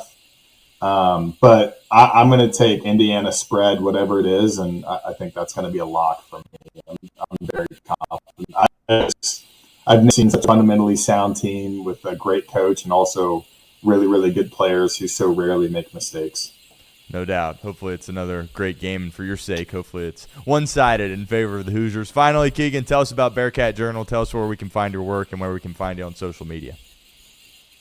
Yeah, follow knickerson42 on X, and then make sure you're subscribed to Bearcat Journal. Got a ton of portal information, so anything you need for UC basketball or football will be up there. Awesome. Keegan, thanks so much, man. I appreciate you making some time. I know you're very busy, certainly this time of year, and would love to do it again soon, my friend. Go Hoosiers and have a great weekend. Absolutely. Thanks, Stone. All right, see ya. Keegan Nickerson, Bearcat Journal, does a tremendous job, works his butt off. He's got the basketball team covered, the football team as well. And if you're one of those guys on the beat, usually this time of year, you're worried about recruiting, but this transfer portal adds a whole new element, and Keegan's been all over the portal doing a great job. Bearcat Journal, check him out. Don't want to miss it. Follow him on social. Friend of the show. Hope to have him on a bunch more coming forward, but certainly appreciate his time here on a Friday. Let's talk a little bit about the game last night before we transition into the game tonight, and then eventually our best bets of the weekend to round out today's show. Miami and Ole Miss was an incredible game last night, and we were a little bit worried, especially when James Madison gets in, right, and Tulane gets in. It's like, well, if you're going 12-team playoff, you better get some fireworks here. You better get some good games because it diminishes the bowl games, right? All these kids are opting out, not playing the bowl games, and you see these venues, and you can't get anybody in the seats. Nobody really cares about the bowl games, and you better not get blowouts in the playoff. You better get some really compelling football games, and if Ole Miss is playing in it, it's going to be a great game. The Georgia game was incredible, all-time game, classic game. The game last night was incredible, classic, all-time game, and I got a lot of respect for Pete Golding, what he was able to do. Not going to lie, I laughed a little bit. when they went with Golding, I understand that probably, given all the turmoil they were in, they just needed some stability. And the fact that Golden had been around as the DC for Kiffin, it was probably the most seamless transition to go with him as the next guy. But I didn't know how he would hang in there against Kirby. I don't know if he could hang in there against that, Miami team that's playing really good football right now. And it kind of started similar to the Georgia game where you're sitting there going, you know what, respect Ole Miss, appreciate their season, appreciate these kids navigating through all the crap that they had to navigate through, but they're outmatched here in this game. And they go into halftime, and it could have been a little bit more one-sided than that, but they were still right in the game. And then, boom, coming out of the half, they make adjustments, and it's like, oh, my goodness, they have an opportunity here to win this game. And they had the lead in the fourth quarter with a handful of minutes left, looking like they're getting ready to go to the national title, which would have been just unprecedented stuff. Some of the adjustments they made at half were unbelievable. Carson Beck, we'll get to him in a second. He's been playing really good football lately, but they said, we're going to send some pressure at Carson Beck. And early there in that third quarter, they were able to get to him, get him on the ground. That was really key. And they said, you know what? Lacey's banged up. We had the big 75-yard run or whatever it is. We got to sling it with Chambliss. And there was at one point in the game where they threw it on like 20 consecutive plays. And Trinidad was playing really good football. And you look at some of the statistics there. And Ole Miss got fortunate. I think Miami dropped 4 interceptions, which is just absurd. Really had multiple opportunities to distance themselves from the Rebels, but they hung in there. Their quarterback played well. He showed great poise, composure, competitive spirit, toughness, all the things that you would want. And they just hung right in there, and they kept taking the blows from Miami and were delivering the blows. And I think Miami's game plan is always going to be like, let's just wear you down physically and then ultimately be able to peel away from you in the fourth quarter. But from a physicality standpoint, Ole Miss hung right in there. And that Miami defense in the fourth quarter, they were gassed, and they weren't even on the field much. You look at the time of possession, Miami essentially had the football throughout the majority of this game. And Ole Miss is like, you know what, we're going to find ways to score. We're going to move the ball. It got back to running the ball in the last drive there as well. A lot of credit to their offensive coordinator, Charlie Weiss Jr. He was dialing it up for him. Getting ready, of course, to go to LSU with Lane Kiffin, but he was tremendous. And Chambliss, man, you can't say enough about this kid. Division II guy, it's been well documented, won a Division II national title last year.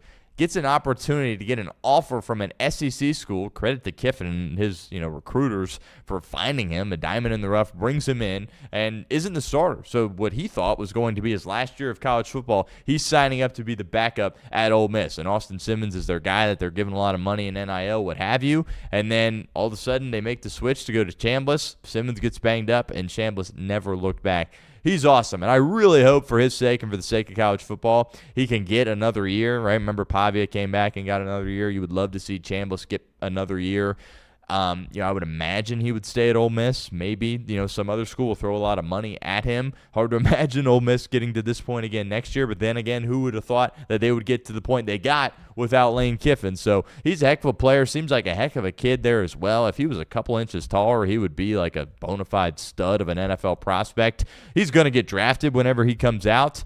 But, the size limitations probably concern you. We've talked a lot at the show about, NFL teams kind of pivoting away from quote-unquote smaller quarterback. Don't think you're going to see many of those guys get taken very high. But he can run it. He's got composure. He's got a huge arm, can make all the throws. He can throw on the run. And the most impressive thing he did to me was on that game-winning drive, there was a slower developing route over the middle of the field that he had to wait for his guy to peel back behind the linebacker before he could let it go. And you saw him out of the corner of his eye. He saw the free rusher coming at him, and he knew he was going to get shellacked. And he hung in there and delivered a dime over the middle, took the huge hit, got up, was excited about it, was jawing with some guys, and that was just an incredible play. And it was, again, he's not going down the field like that against Mississippi State or some lower-level SEC school. He's doing that against Miami.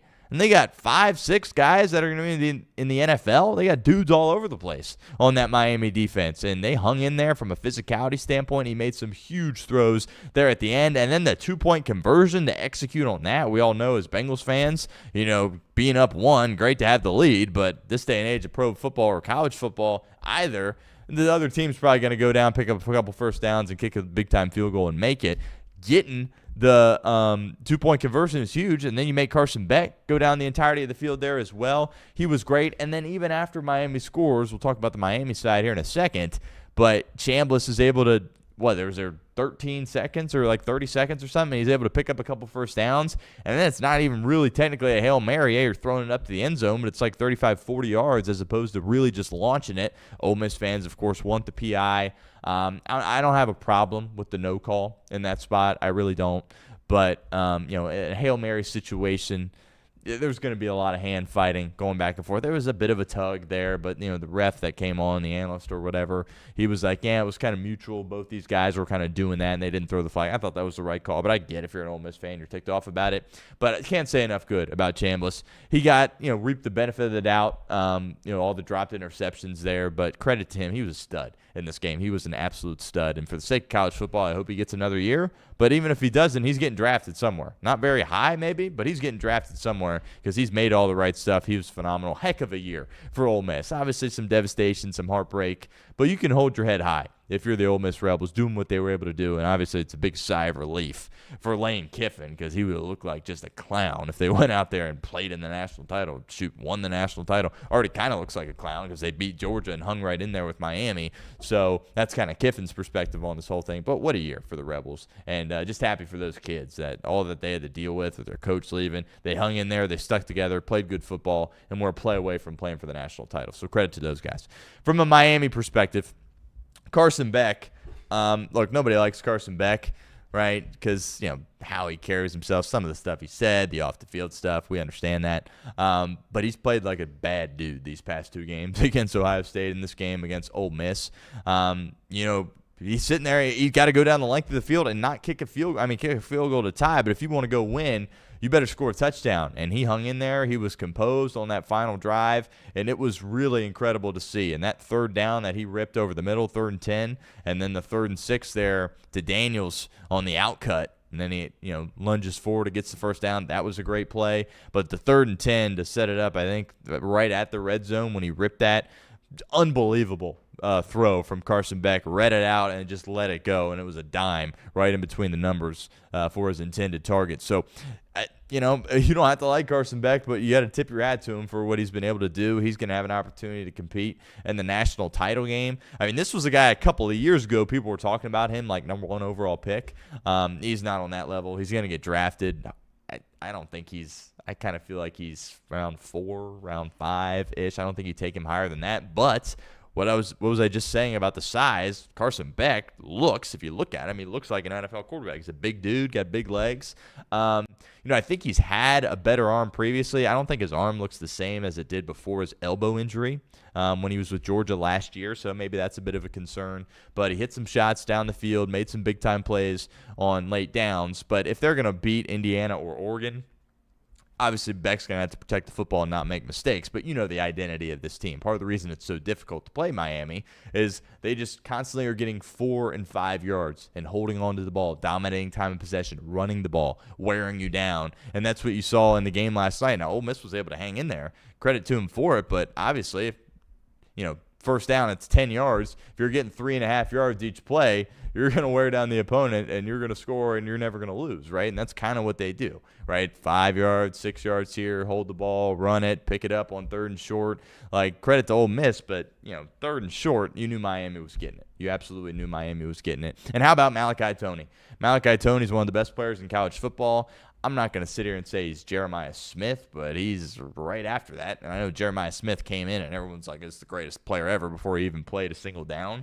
Toney somehow didn't get that love as a recruit, but he's a big dude, physical guy, incredible speed, seems like a good kid, tough as heck. And he's the single reason. If you had to pick one reason, the defense is good. Beck's made some good plays. Malachi Toney's absolutely electric. And you look at the box score, he only had like 5 catches, right? But he is just such an impactful player offensively because the Ole Miss defense always has to allocate resources to stopping him or trying to stop him. That opens up other stuff there as well. He was tremendous in the game, and that's pretty awesome that you're going to see him have an opportunity to compete for a national title as well. One more win, and the Hurricanes are national champions. And, look, hand up, I said they shouldn't have gotten in. I'm not going to say I don't no longer believe that, but they look like a team that obviously could win the national title. They're playing in it at home against Miami, going back to Miami, playing in their home stadium. Some people are like, oh, my goodness, what an advantage. Have you ever watched the Miami Hurricane game, right? They don't fill that place out. I don't think it's going to have a typical national title feel, right? They don't have to travel, right? That's nice, but I don't think it's going to be some crazy advantage at home for them. But it'll probably be nice for the players to just kind of, hang out at the stadium in which they're so comfortable with, and I do think that is a bit of an advantage. But classic game, credit to both teams. Miami ends up getting the victory, and we'll see who they play. That game, of course, is tonight, Indiana and Oregon. Looking forward to it, obviously. Look, I've said on here, talking to Key Hendrickson about this as well, I just don't see Indiana losing, right? Don't see them losing tonight. Don't see them losing to Miami. They're too good in all three phases. They can run it. They can throw it. Their quarterback doesn't make mistakes. Their head coach is composed. He knows what he's doing from a game management perspective. They've faced adversity. They've overcome it. That was the thing with Ohio State. It's like they were just kind of in cruise control all year. Miami's had some adversity that they've had to face, namely the Penn State game. We're able to overcome it. They got 3 receivers that are incredible. They can run the ball. They got the best offensive line in college football. Their defensive line's great. They got a guy on the outside ponds that can cover anybody. It's going to cover DeCorey Moore or whoever he lines up with as far as Lanning's team goes. Is it hard to beat the same team twice in 1 year in college football? Yeah, but I'm still expecting it to happen.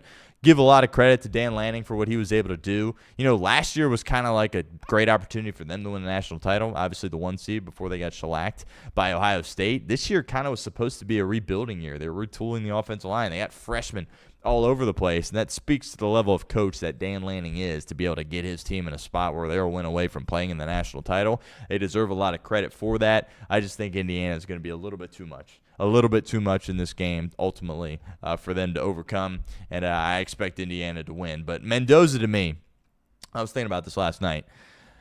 I'm not saying he's Joe Burrow. Let me preface these comments by saying that. But when you watch Joe Burrow after that Alabama game, you sat there and you said, oh, there's nothing that's going to faze this guy.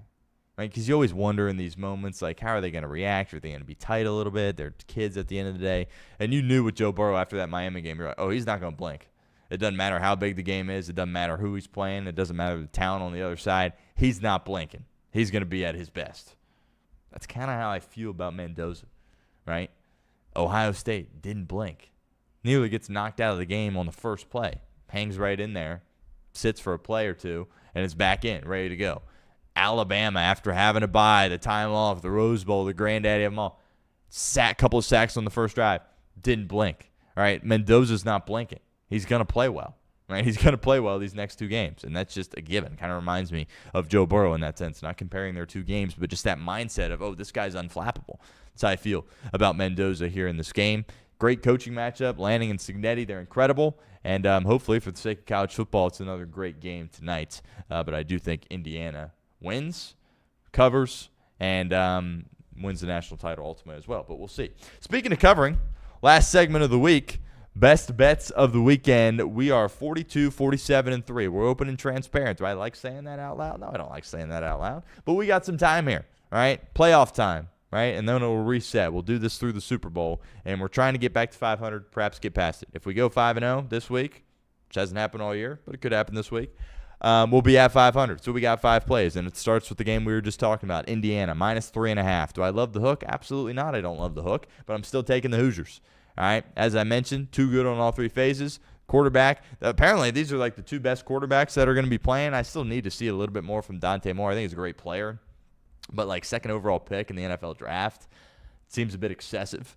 Honestly, I think I would rather draft Ty Simpson than Dante Moore, if I'm being completely honest here at this point.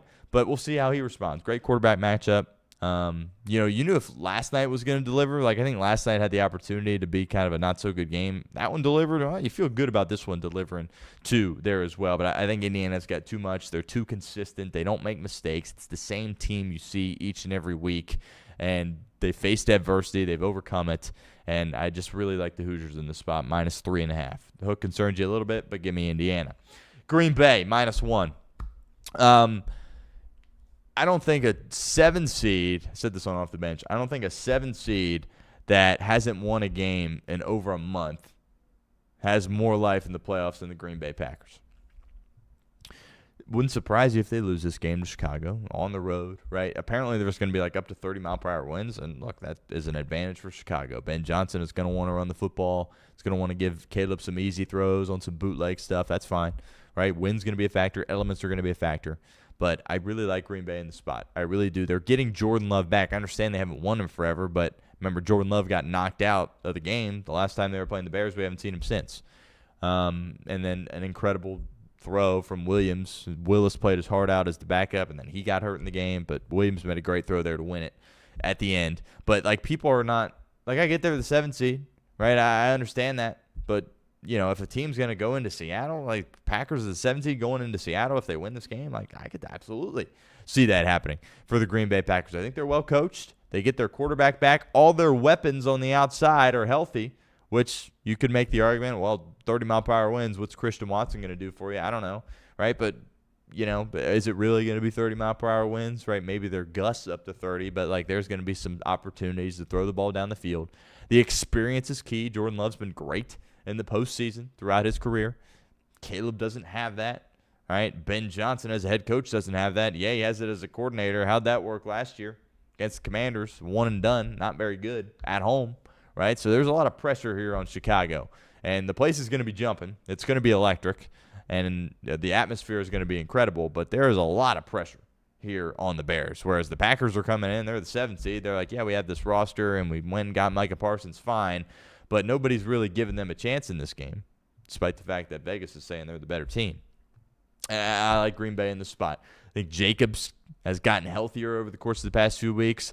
Jordan Love, I talk about the wind, he can pierce the wind, right? He's got a live arm, and I'm expecting him to play well, protect the football. LaFleur will be ready to go. People say he's coaching for his job in this game. I think that's ridiculous.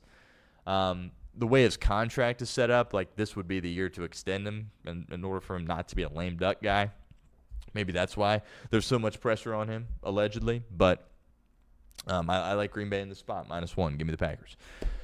Philly, -4.5. Anytime you see that line, 4.5, that's Vegas's way of telling you that Philly's going to win, I think. You know, they would love for it to be 3.5, but it's 4.5, right? I've seen it move around. I think maybe even it's as high as 5.5. You know, Philly, to me, I've been all over the Niners all year, and it kind of pains me to say this, but I'm removing emotion here for this pick. That Niners defense, man, it's a practice squad level of defense out there. And then you're like, well, Seattle only scored 13 points against them. Seattle shot themselves in the foot a million times in that game, right? And the Niners got some breaks, and they made some big plays on third down, which the game always comes down to third down. We understand that. But I'm a big Purdy guy. I'm a big Shanahan guy, but I just don't think they got enough horses in this game, specifically defensively. And that the defense for Philly, man, they're the real deal. We all talk about the Texans' defense and the Seahawks defense and the Broncos defense. That Philly defense is insane, right? That's a really good group. I think it's going to be difficult for Purdy to score points in this game. I think Pearsall will be back, which certainly will give them a boost. I'll be rooting for the Niners, but I expect Philly to come in with a plan, workmanlike, get it done, cover the spread, play good defense. And people love banging on Jalen Hurts. This is the reigning Super Bowl MVP. This is the guy that plays like a dog in the playoffs. And I expect you'll see the best of Jalen Hurts in this game. My heart says the Niners, but my brain says Philadelphia -4.5. Jaguars at home, +1.5. I really like them in this spot.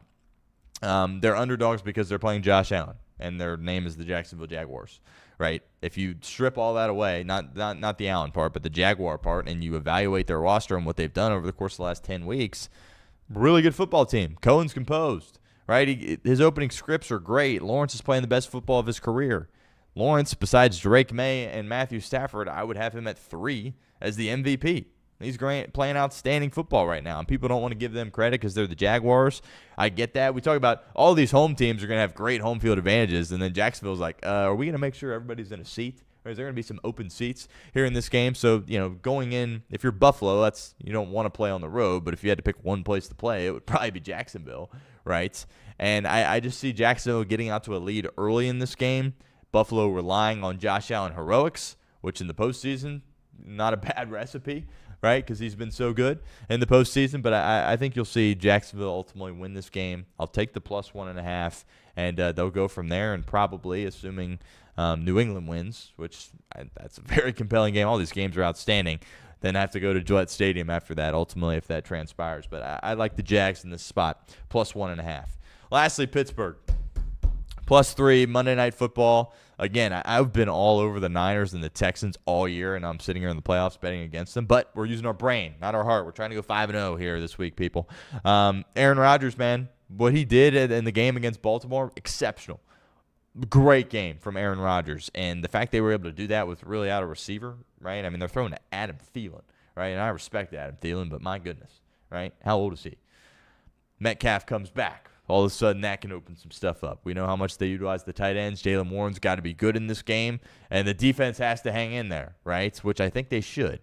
Stroud plays well in the playoffs. Always done each year he's been in the league is win a playoff game. That defense is incredible. Rodgers is going to get hit. He's going to have to show some toughness, but I think he'll make enough plays in the game late as long as his defense can put him in a spot to have a chance in the fourth quarter, and I will take Pittsburgh plus the points, plus 3.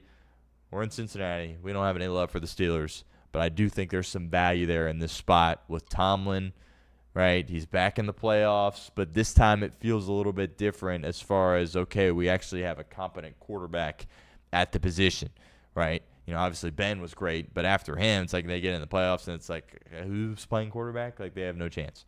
They got Aaron Rodgers. Talk about, not being afraid of the moment. Rodgers, I expect him to be at his best here, but this defense is the real deal. I think this defense is the best in the league. So Rodgers against the best defense in the league in the playoffs, prime time, Monday night, Pittsburgh. Woo! Going to be an incredible football game and absolutely cannot wait. Indiana minus 3.5, Green Bay minus 1, Philly minus 4.5, Jacksonville plus 1.5, Pittsburgh plus 3. Our best bets of the weekend. Appreciate everybody hanging out with us here this week. Another great week of content here at Chatterbox Sports. As always, if you miss any of our stuff, it's fine. It's out. It's available in podcast form wherever you get your podcasts, and there's clips out on YouTube as well. We talked to Keegan Nicholson about the Bearcats, about Wes Miller's apology, about his outburst on the radio as well. That interview will be up later today, so make sure you check that out. Also have some Bengals coverage going out later this weekend as well. Duke Tobin going to take the podium here, supposedly, in about 25 minutes. Chatterbox Bengals will have something for you guys on YouTube later today there as well in reaction to that. Appreciate everyone. As always, enjoy the football. We'll be back on Monday. Until then, have a great weekend, everybody.